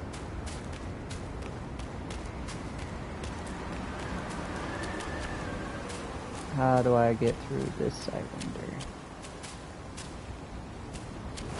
Last time there was a big gate like this, I had to loop around, but I don't see a loop around. Unless it's here. Yeah, because it's the other side of this. I'll try it. Go here and try to open this up, I guess.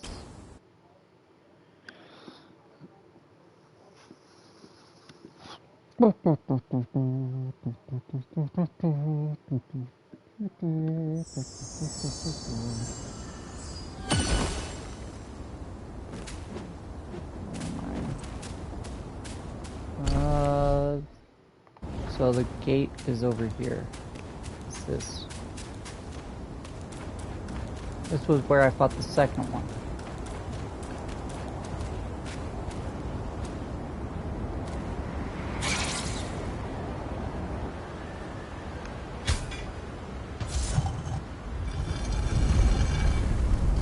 Okay.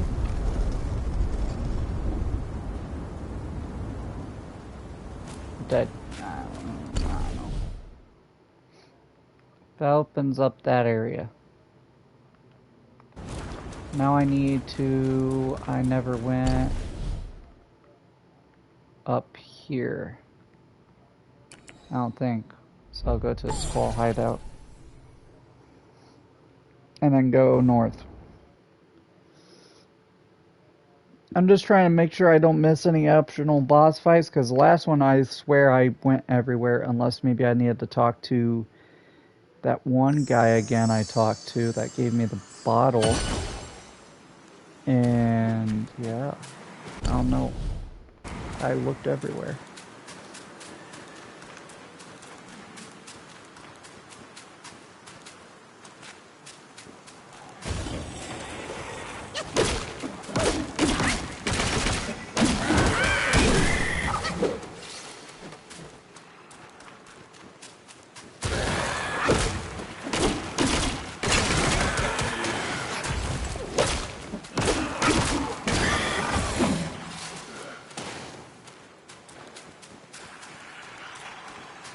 I went up here, I think.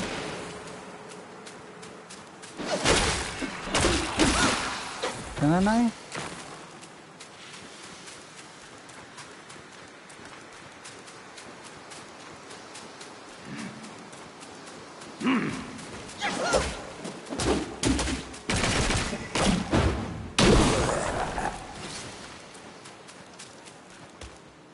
Yeah, I went up here. And it's just, okay, I didn't know if I did or not. Maybe talk to this guy again? Because I killed a rock. I didn't learn any of its secrets because he didn't talk, but I killed a rock.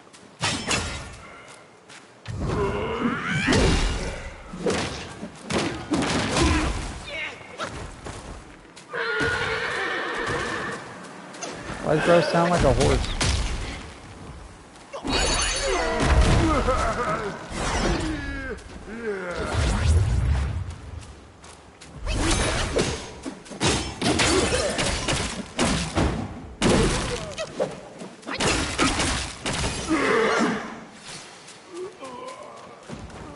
Well, just gotta kill these guys so I don't get absolutely pooped upon while trying to go talk to this guy. And then we'll see.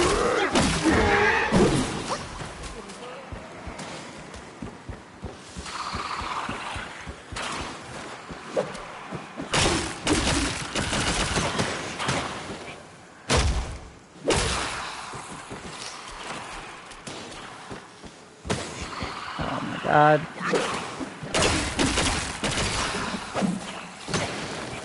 Just curious, does this work on me? It does.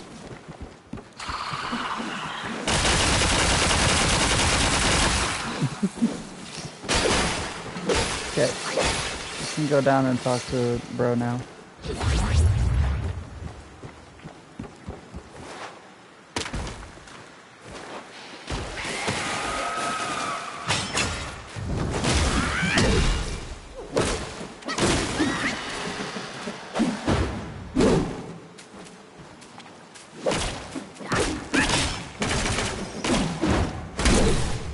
No.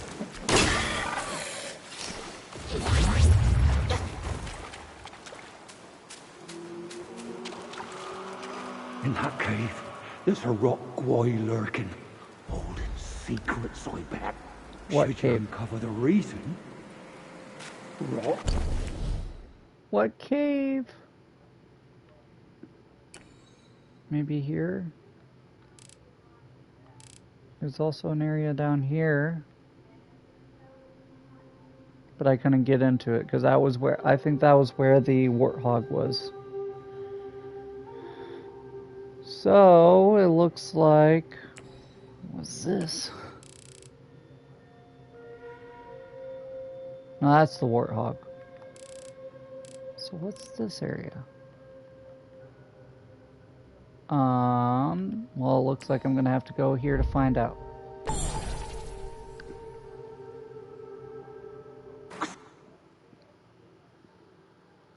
Someone has documented the various beings encountered by the Destined One, capturing their portraits, names, and intriguing anecdotes.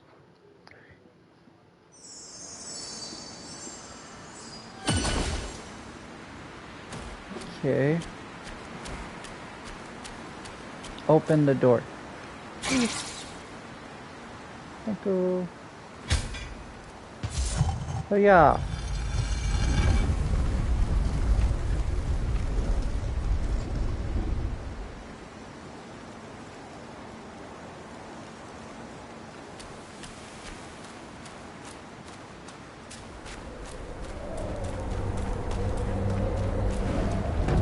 Yellow wind formation. Okie schmoky.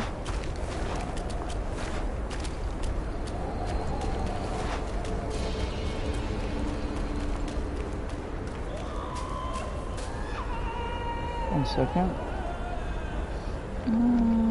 There.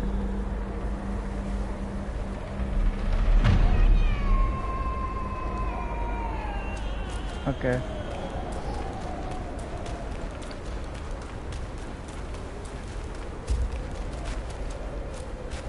Hello?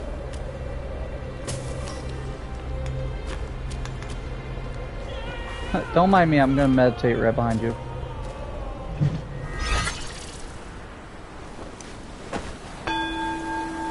That was a giant bottle on his back.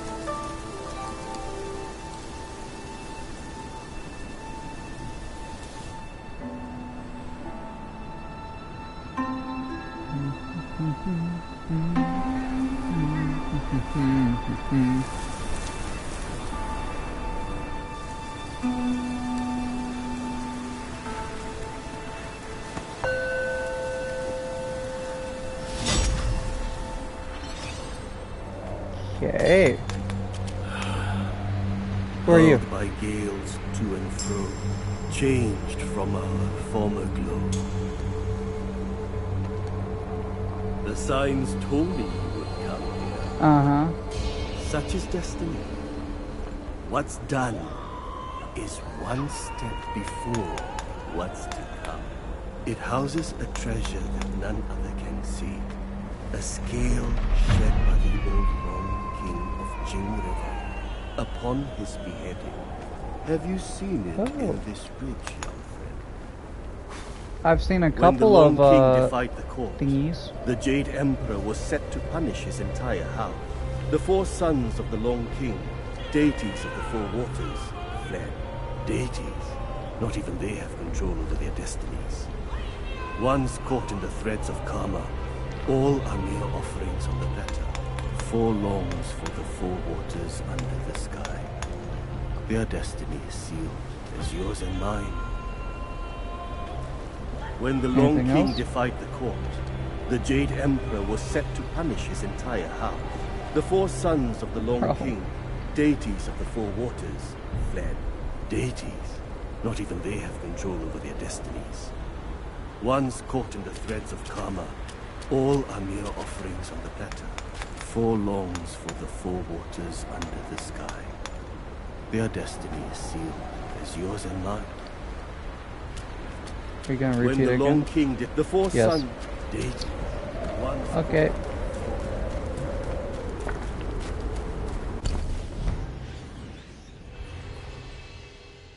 That's cool artwork. Okay. So I guess we learned the Luang King was beheaded. That's not cool. But let's go towards this. Movement speed, duration, and then next we can get, this will make it so I can use heavy strikes while shrouded, which will make me so much better in shrouded stuff. Because I can do that, get behind a dude, and then use my decoy as a decoy, and then get my charge and get behind him, and that will stack with my staff right now. That makes it so my crit chance and hit damage is a little bit higher in Clouded Strike, which will make my heavy strike that much better. Besides every sage, a villain resides. Uh-oh. Beneath First every prince? mountain Oh, it's a yellow king. an abyss One lies. Where Like a big rat. disparities persist, bloodbaths may arise. I cannot escape, and nor can you. Are you sure about that?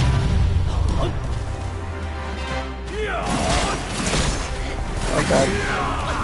Combo time.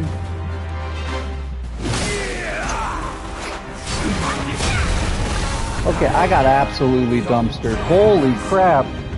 I am not used to that guy at all. So he can just, not really any indication besides him throwing his wand around. He can shoot out wind at me. That's not cool.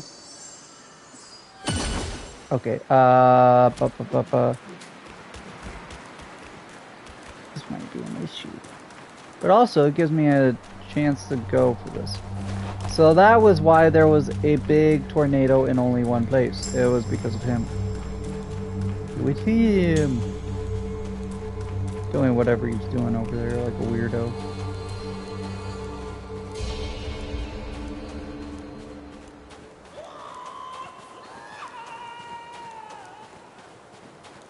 Oh. A little bit of lag. I think I should kill him first. This seems like to go another place as well. Is that just me? What is this? You scoundrel! Oh, hi. I remember you. It's you again. You've the Yaoguai. Broke it.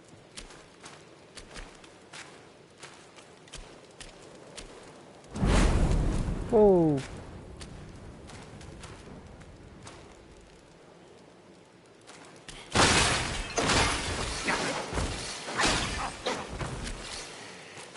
Make medicines.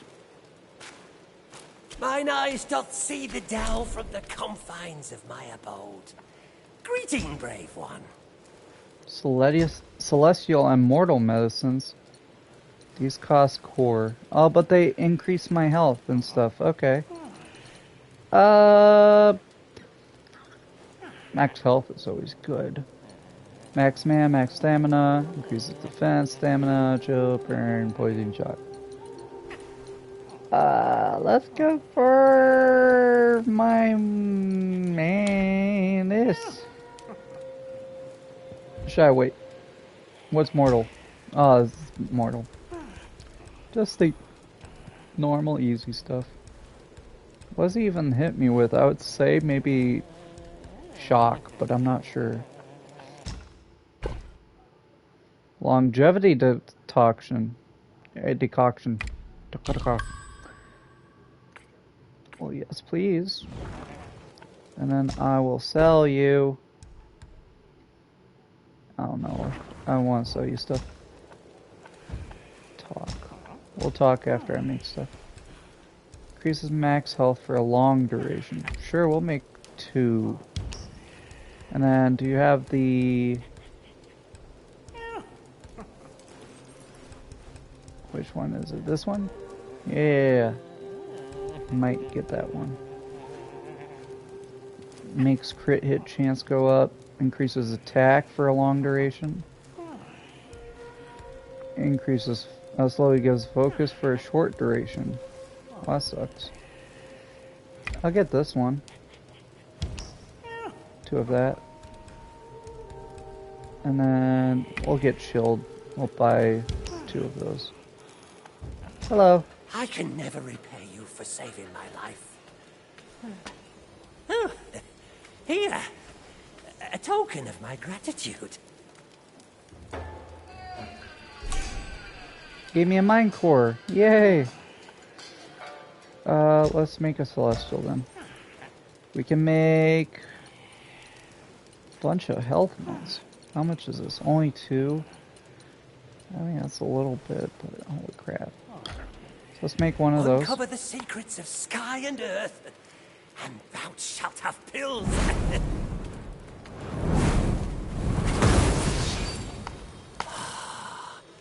A wondrous marvel of the universe. Yippee! I think I increase my other stuff, right? 1 here and 1 there. That's Seek what I'm from thinking. within to ascend. Seek from without to craft pills. Form embodies. Max mana, and then give me stamina. Stamina! Uncover the secrets of sky and earth. To ascend. Seek from without. Thank you, man.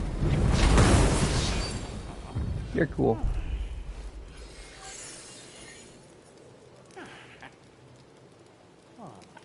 Remake. Okay, I can always get it back if I don't like what I did. That's cool. But I feel like that's a good call to just up my 3 main stats pretty well. So can't get up here. Got it. So it is big boy time.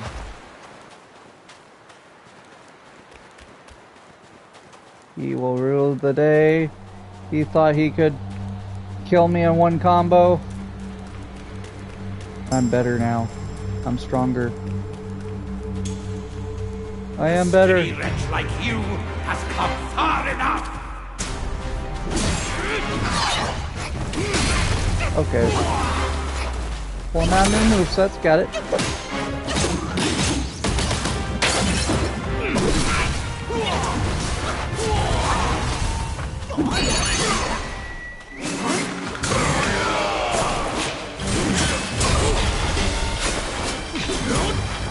But he's very mobile.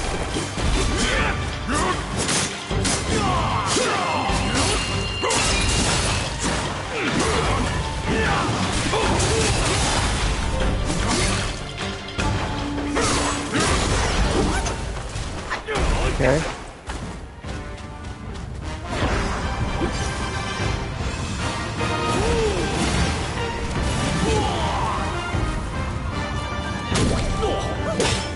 Boom.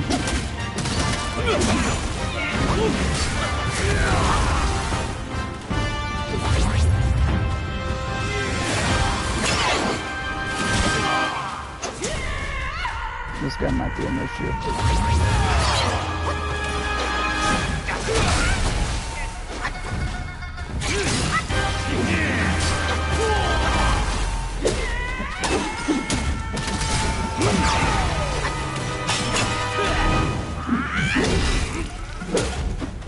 Come on. In all the realms can withstand its power.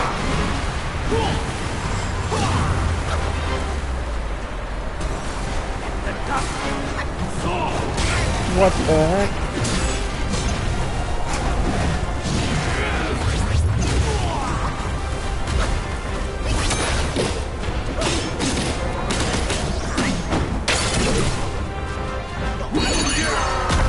Ah, you ran away.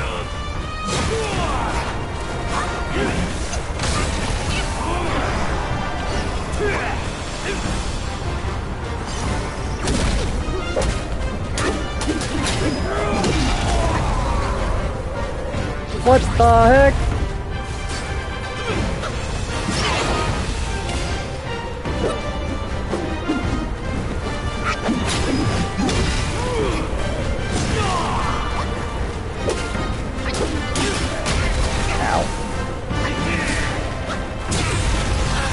That one, like, almost one-shot me. Like, I get out of 3/4 health, but that's a lot of damage, bro. That's ridiculous. Redonkulous, even.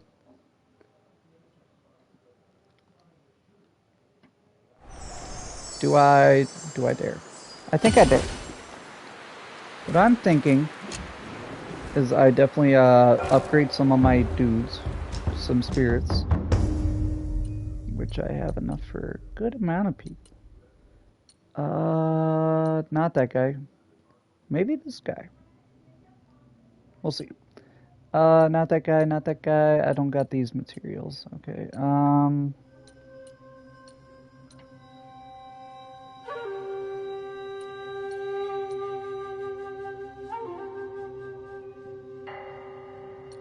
thinking maybe this guy.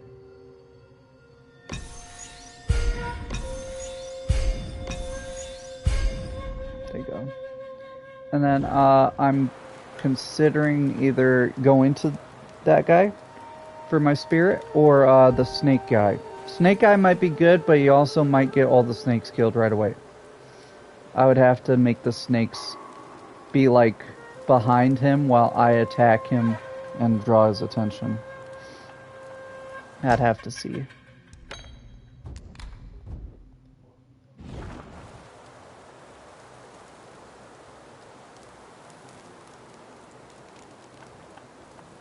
Can't buy anything. No. I can buy mine cores if I want to. That's cool. Right about that, so yeah. Wait. Oh, that's just maxed. Okay, what I got?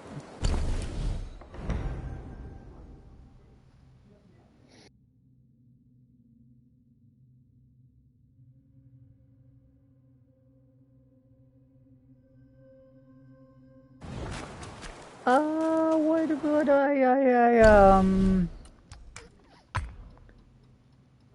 damage reduction? Good. Poison, I don't think I'm gonna get poison from this guy. So that one. Not gonna get burnt from this guy. So I have that one. It doesn't matter what I use for this one. Let's put this here. No, sorry. Put this here. And just put that at the end. We're not going to use that one.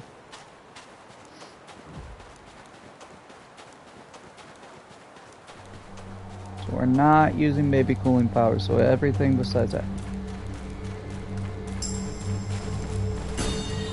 Okay, this.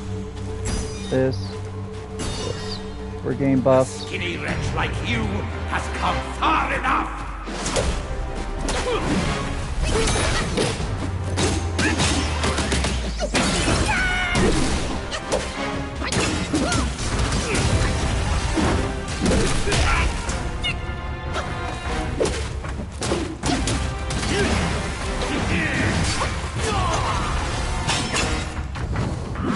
Boom! That didn't hit him. Ow.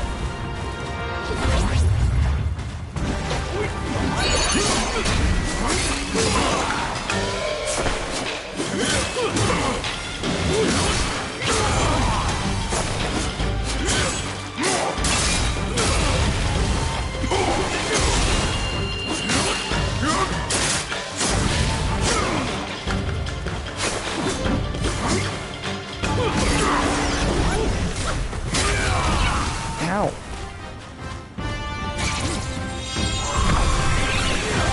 Get him.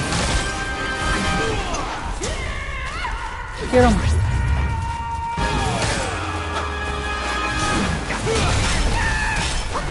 One more taste of my Tamagi wind!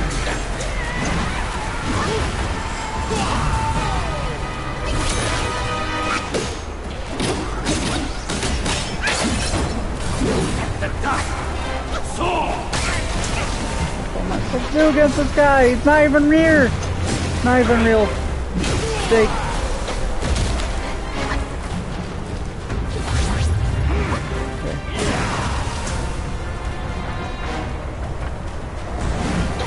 What? I'm already out? You must have one-shot my... Okay.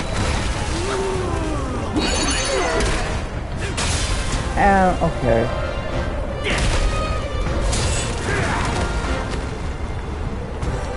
No, that's fair. Not. What am I supposed to do against this guy? He's on steroids! I'm on steroids, I'm not even good enough for him. Holy crap. Like, I didn't do my idea with the snakes, but it didn't seem to matter because he one-shot my monkey twins. Oh, this is going to be an issue. Right away, switching before I forget. Get this guy out. It's not going to stumble. We'll try to poison him. Poison might be good. I don't know. I gotta rest again because he's not charged for some reason.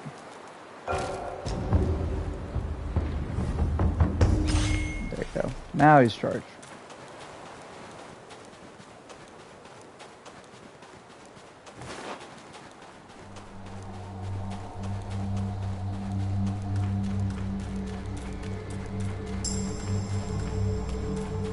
Okay, dude, you're done. Like you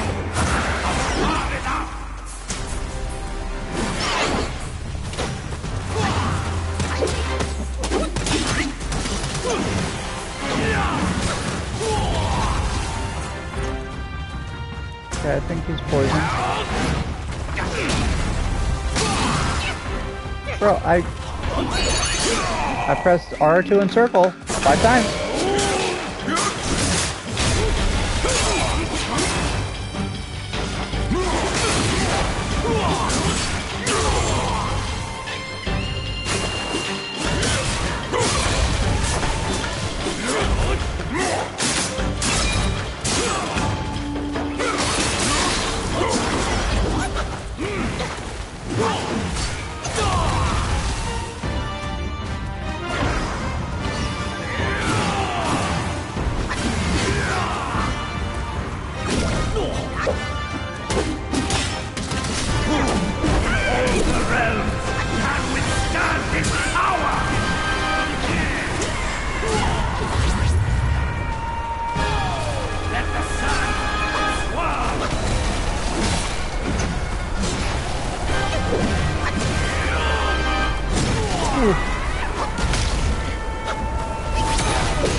I got mana for my twins. No!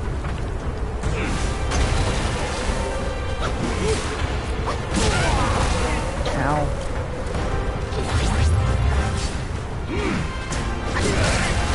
I dodged it, but okay.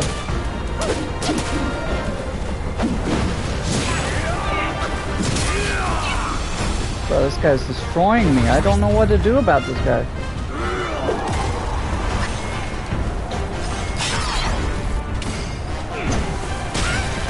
I can't see when everything's so dusty!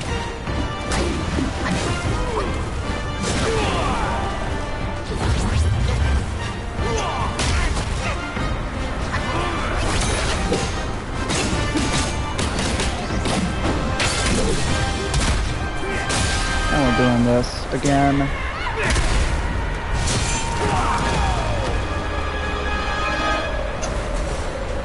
Come on. Bro, I dodged it! This is bullshit. He's cheating.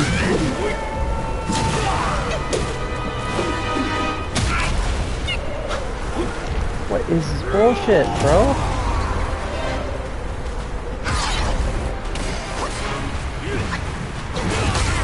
I dodge it. See? I don't take damage for a second. It just decides to do damage to me.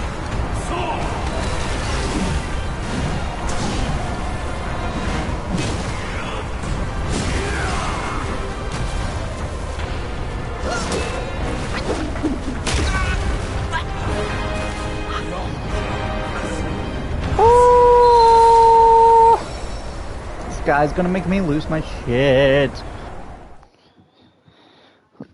I thought the tiger was bad. Cause stupid combos. This guy can just, you know, if he grabs me, it's just an instant, like, lose 3/4 of my health bar, you know, and I can't really do much to dodge him because he's just so fast.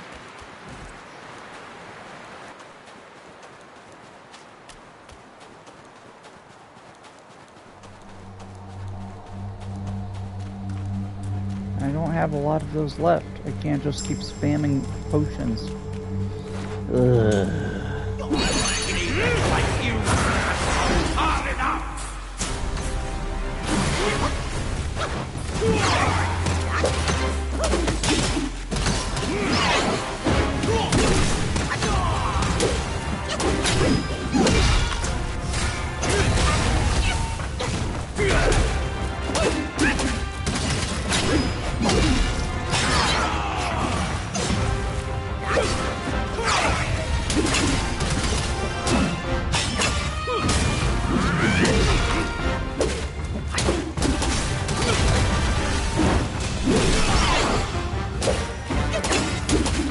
Get out of my lobby. Who in all the realms can withstand his power?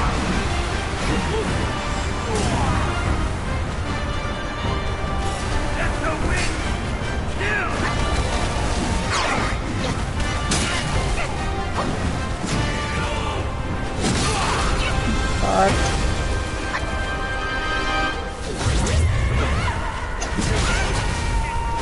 know what to do against this guy!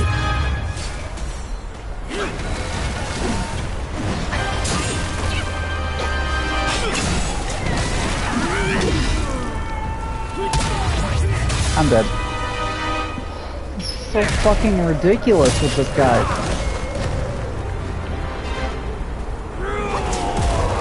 How am I not dead?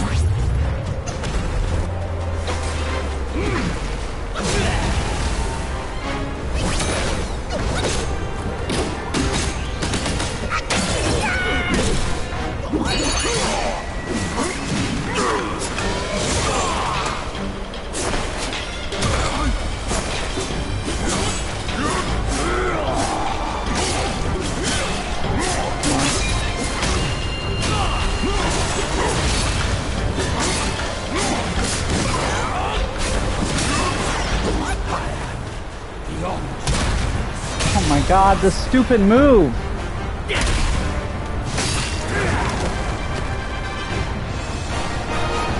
I don't think it can kill me, though, is the thing.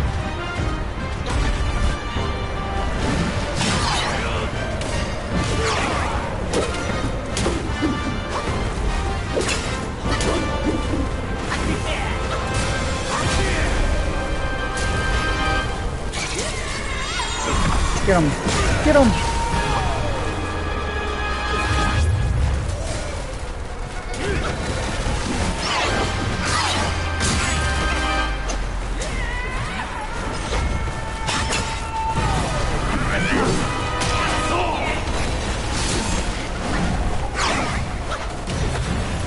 I just want to heal!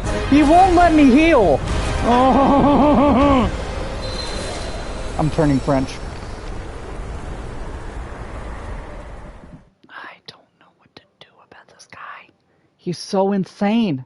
He's too overpowered. I don't know what to do. Like, he's just too mobile for me. I can't keep him down so I can keep hitting him. He just keeps moving around. He, you know, for 10 seconds in the fight, he can do a ton of damage to me, but guess what? He's in the wind, so I can't hit him at all. That's fair, right?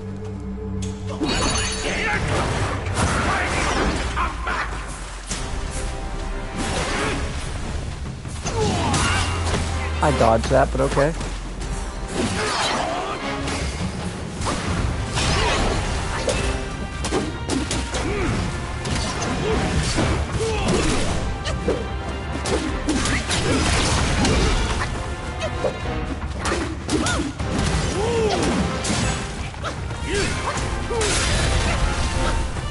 I was doing my absolute strike or whatever it's called for the combo, but I guess I took damage during it. That's fair.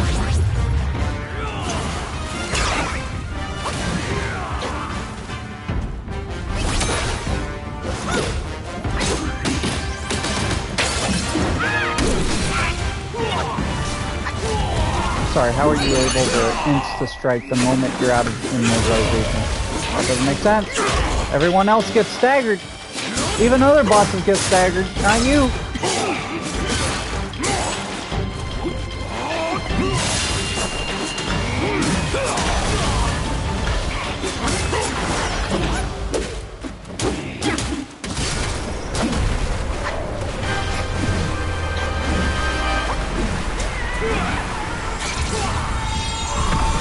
Get him. Ow. I'm dead. Like, I fucking hate this stage right here. Because I can't hit him, and also he gives me no time. If he hits me once and I'm half health, I can't heal. I don't have a chance to heal.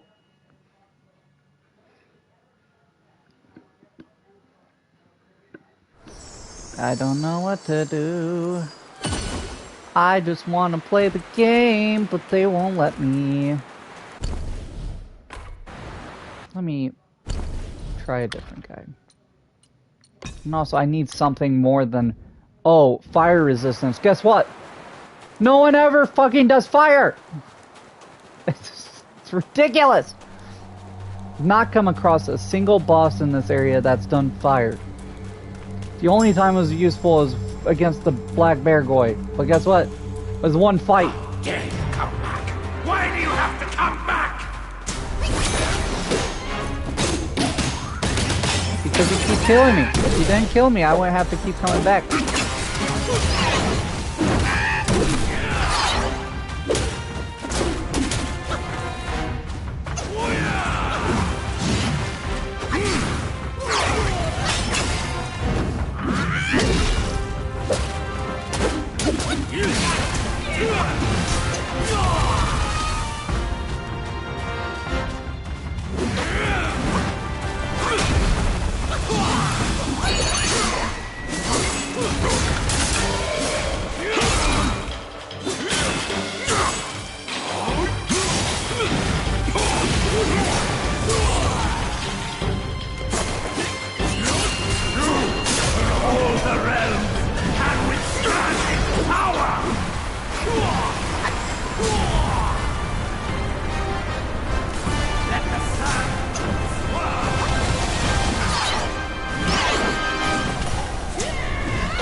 Go.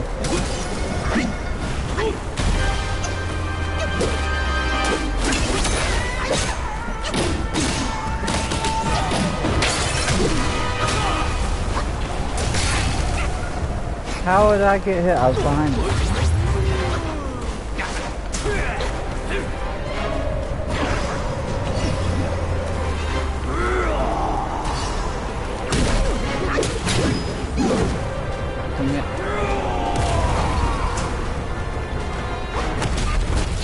I dodged that, okay.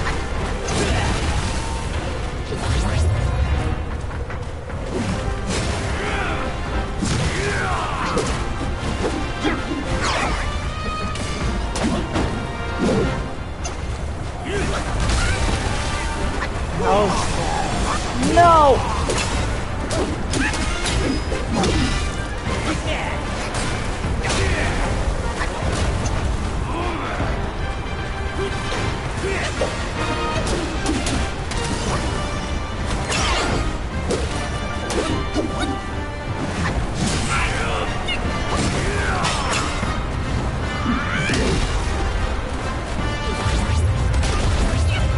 Bro.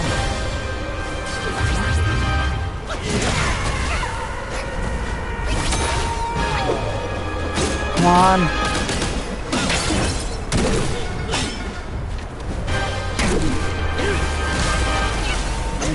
Getting destroyed. My Lanta.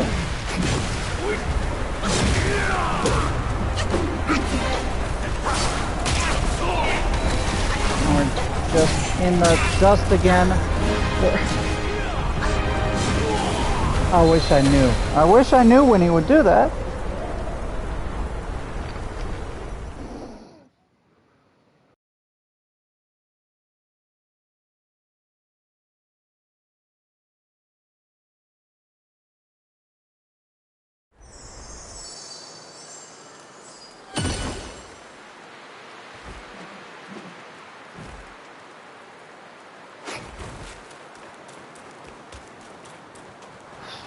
One more try and I probably gotta end stream because I gotta go do other stuff, then get my butt absolutely handed to me by a rat.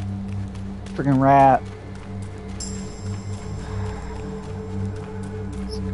How dare you come back? Why Can you fight me fair? Fight me fair.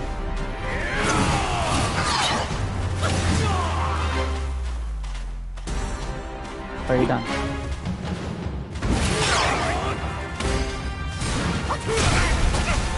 Okay, we're counting that. We're counting that. We're fine.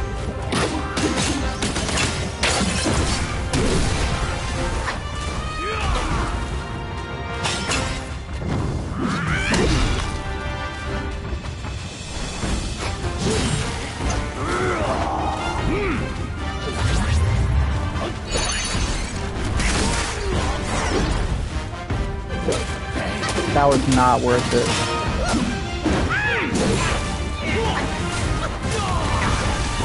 I should have died there, to be honest.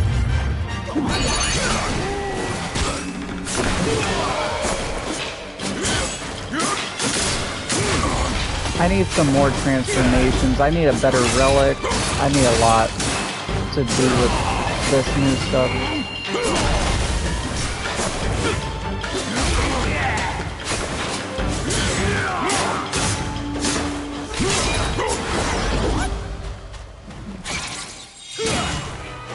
Can't interrupt yet. Still makes the cooldown go, which is weird.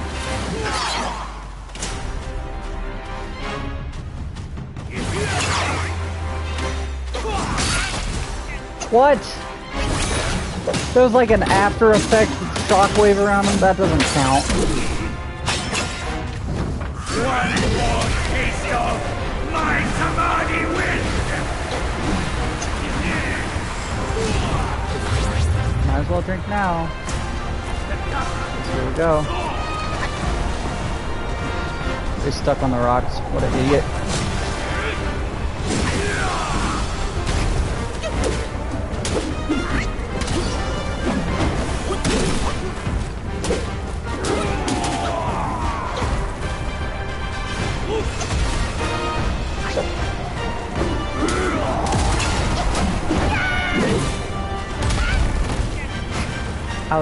How's I supposed to do this?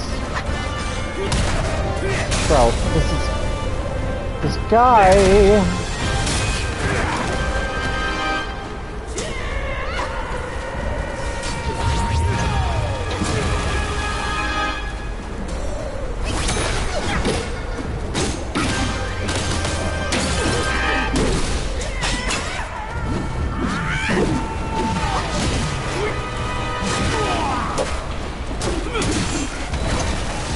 Bro, why is this guy so overpowered and mobile?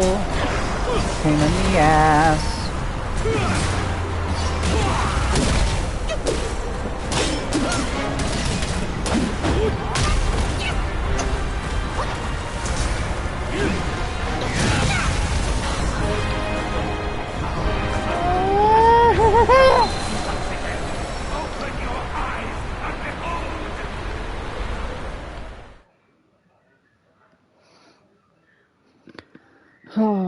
One more. Bro, that dash would have been good if he didn't take out half of my health while he was swinging, because he just decided to swing because he saw me charging as the wolf thing. Wolf. Fire wolf? I forget what it's called. Thing's a pan, the keister. Like everyone else besides the Tiger Vanguard, they've been, okay, let's be pretty chill. Then they get to this guy and it's like, let's make him magical, let's give him tons of range, mobility, let's make it so he has a unhittable section, and also he has just a ton of area attacks as well. So even if you get behind them, you're not safe. You're not safe. Oh, and he also has a kick that's really hard to dodge, that takes all your health. It won't kill you, but it'll take all of your health. Why are you... You've never done that. Okay, we're just cheating now. We're adding new combos. Bro, don't get that. It's like... Yeah, you dodged, but too bad. Too... bad.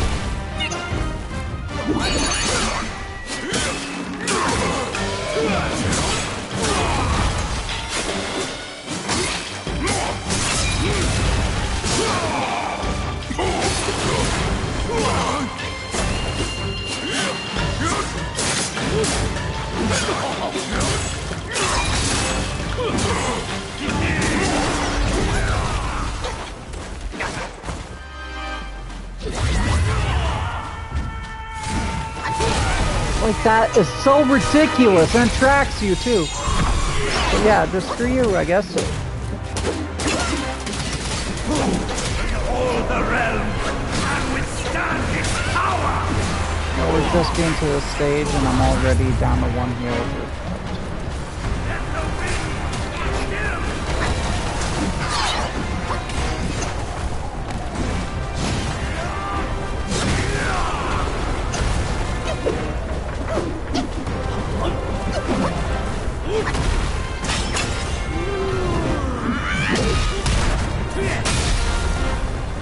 he just decides to do that.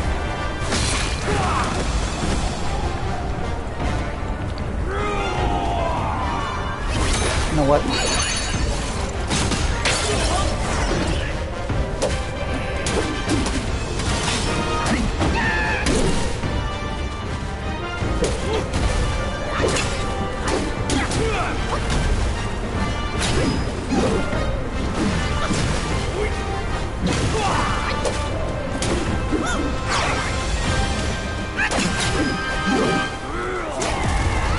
What's bro doing?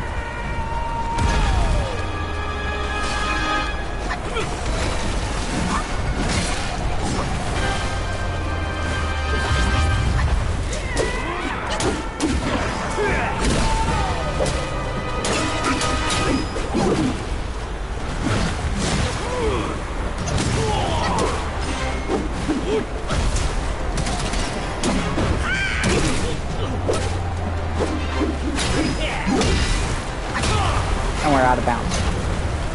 So I can't hit him until he comes in.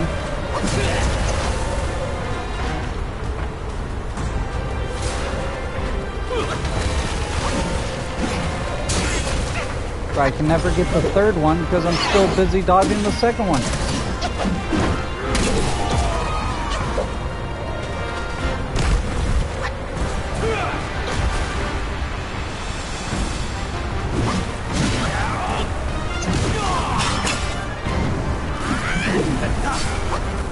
Just decides to teleport away. This guy's a pain in the ass.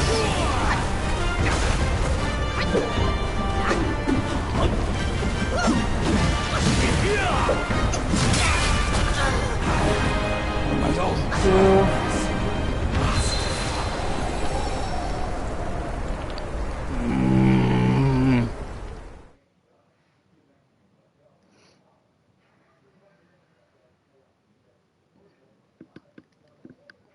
So we're just cheating. I got it.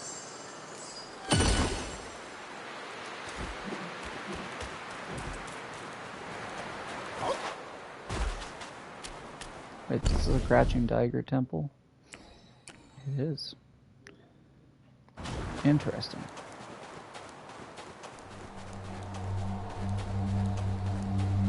Why are we doing this, man?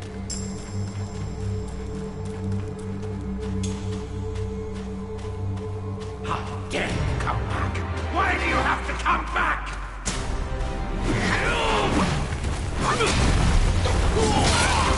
Bro, I'm already down to half health with one hit.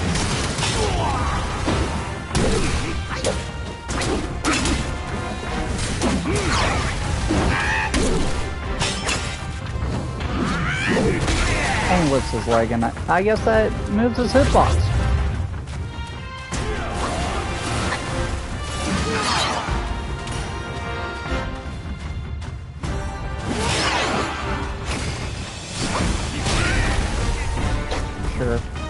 Sure, and I'm dead. This guy just needs to fucking cool it. I'm sorry if I'm cussing a lot. I'm getting angry. This guy is... he is testing my nerves. He just needs to take a second between freaking combos. Let me at least get a chance to hit him. Only time I can really hit him is if I use my freeze spell, and that's not doing anything really now either. Because it takes so long to come back.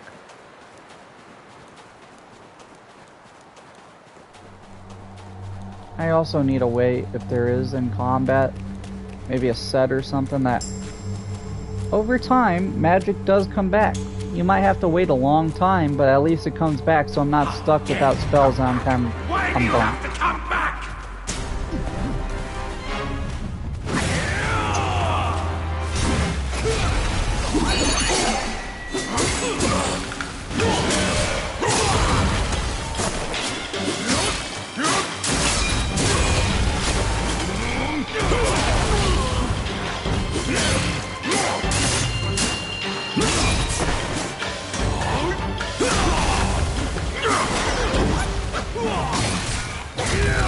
That's a great place to spit me out.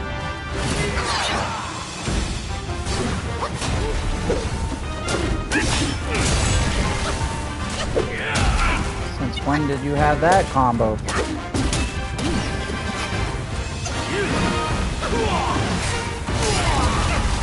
This guy is just pulling combos out of his butthole.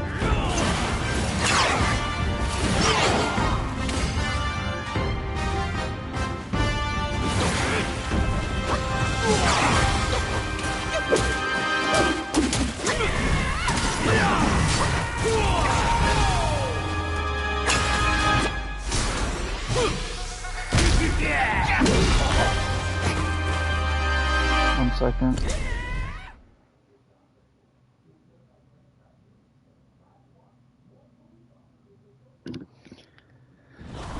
This is the last try I get.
Yeah, you're...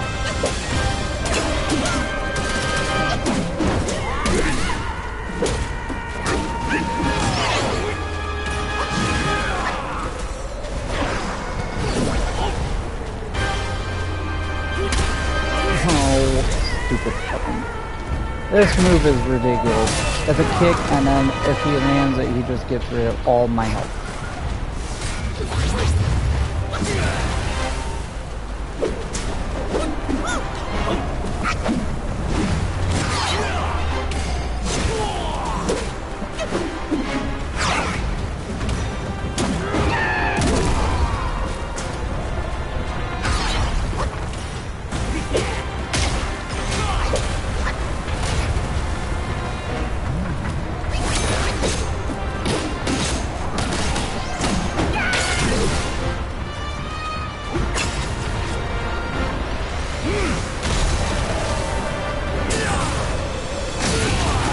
What?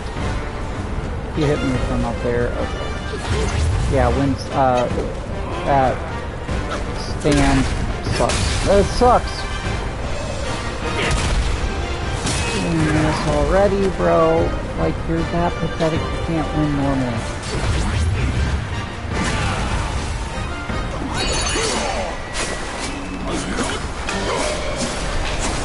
And then he goes to death as soon as I... The timing on my hand is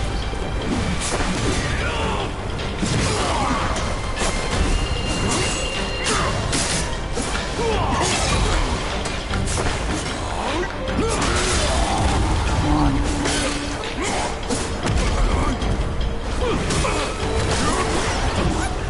Your foul disciple has bested the monkey once again. Open your eyes and behold!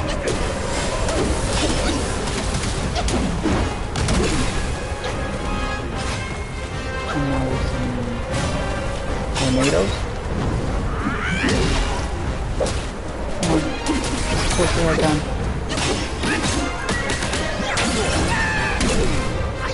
Come on. Tornado got me. Are we fucking serious? Tornadoes, can you just kill me?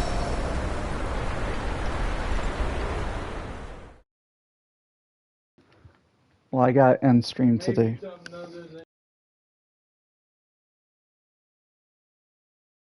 you done?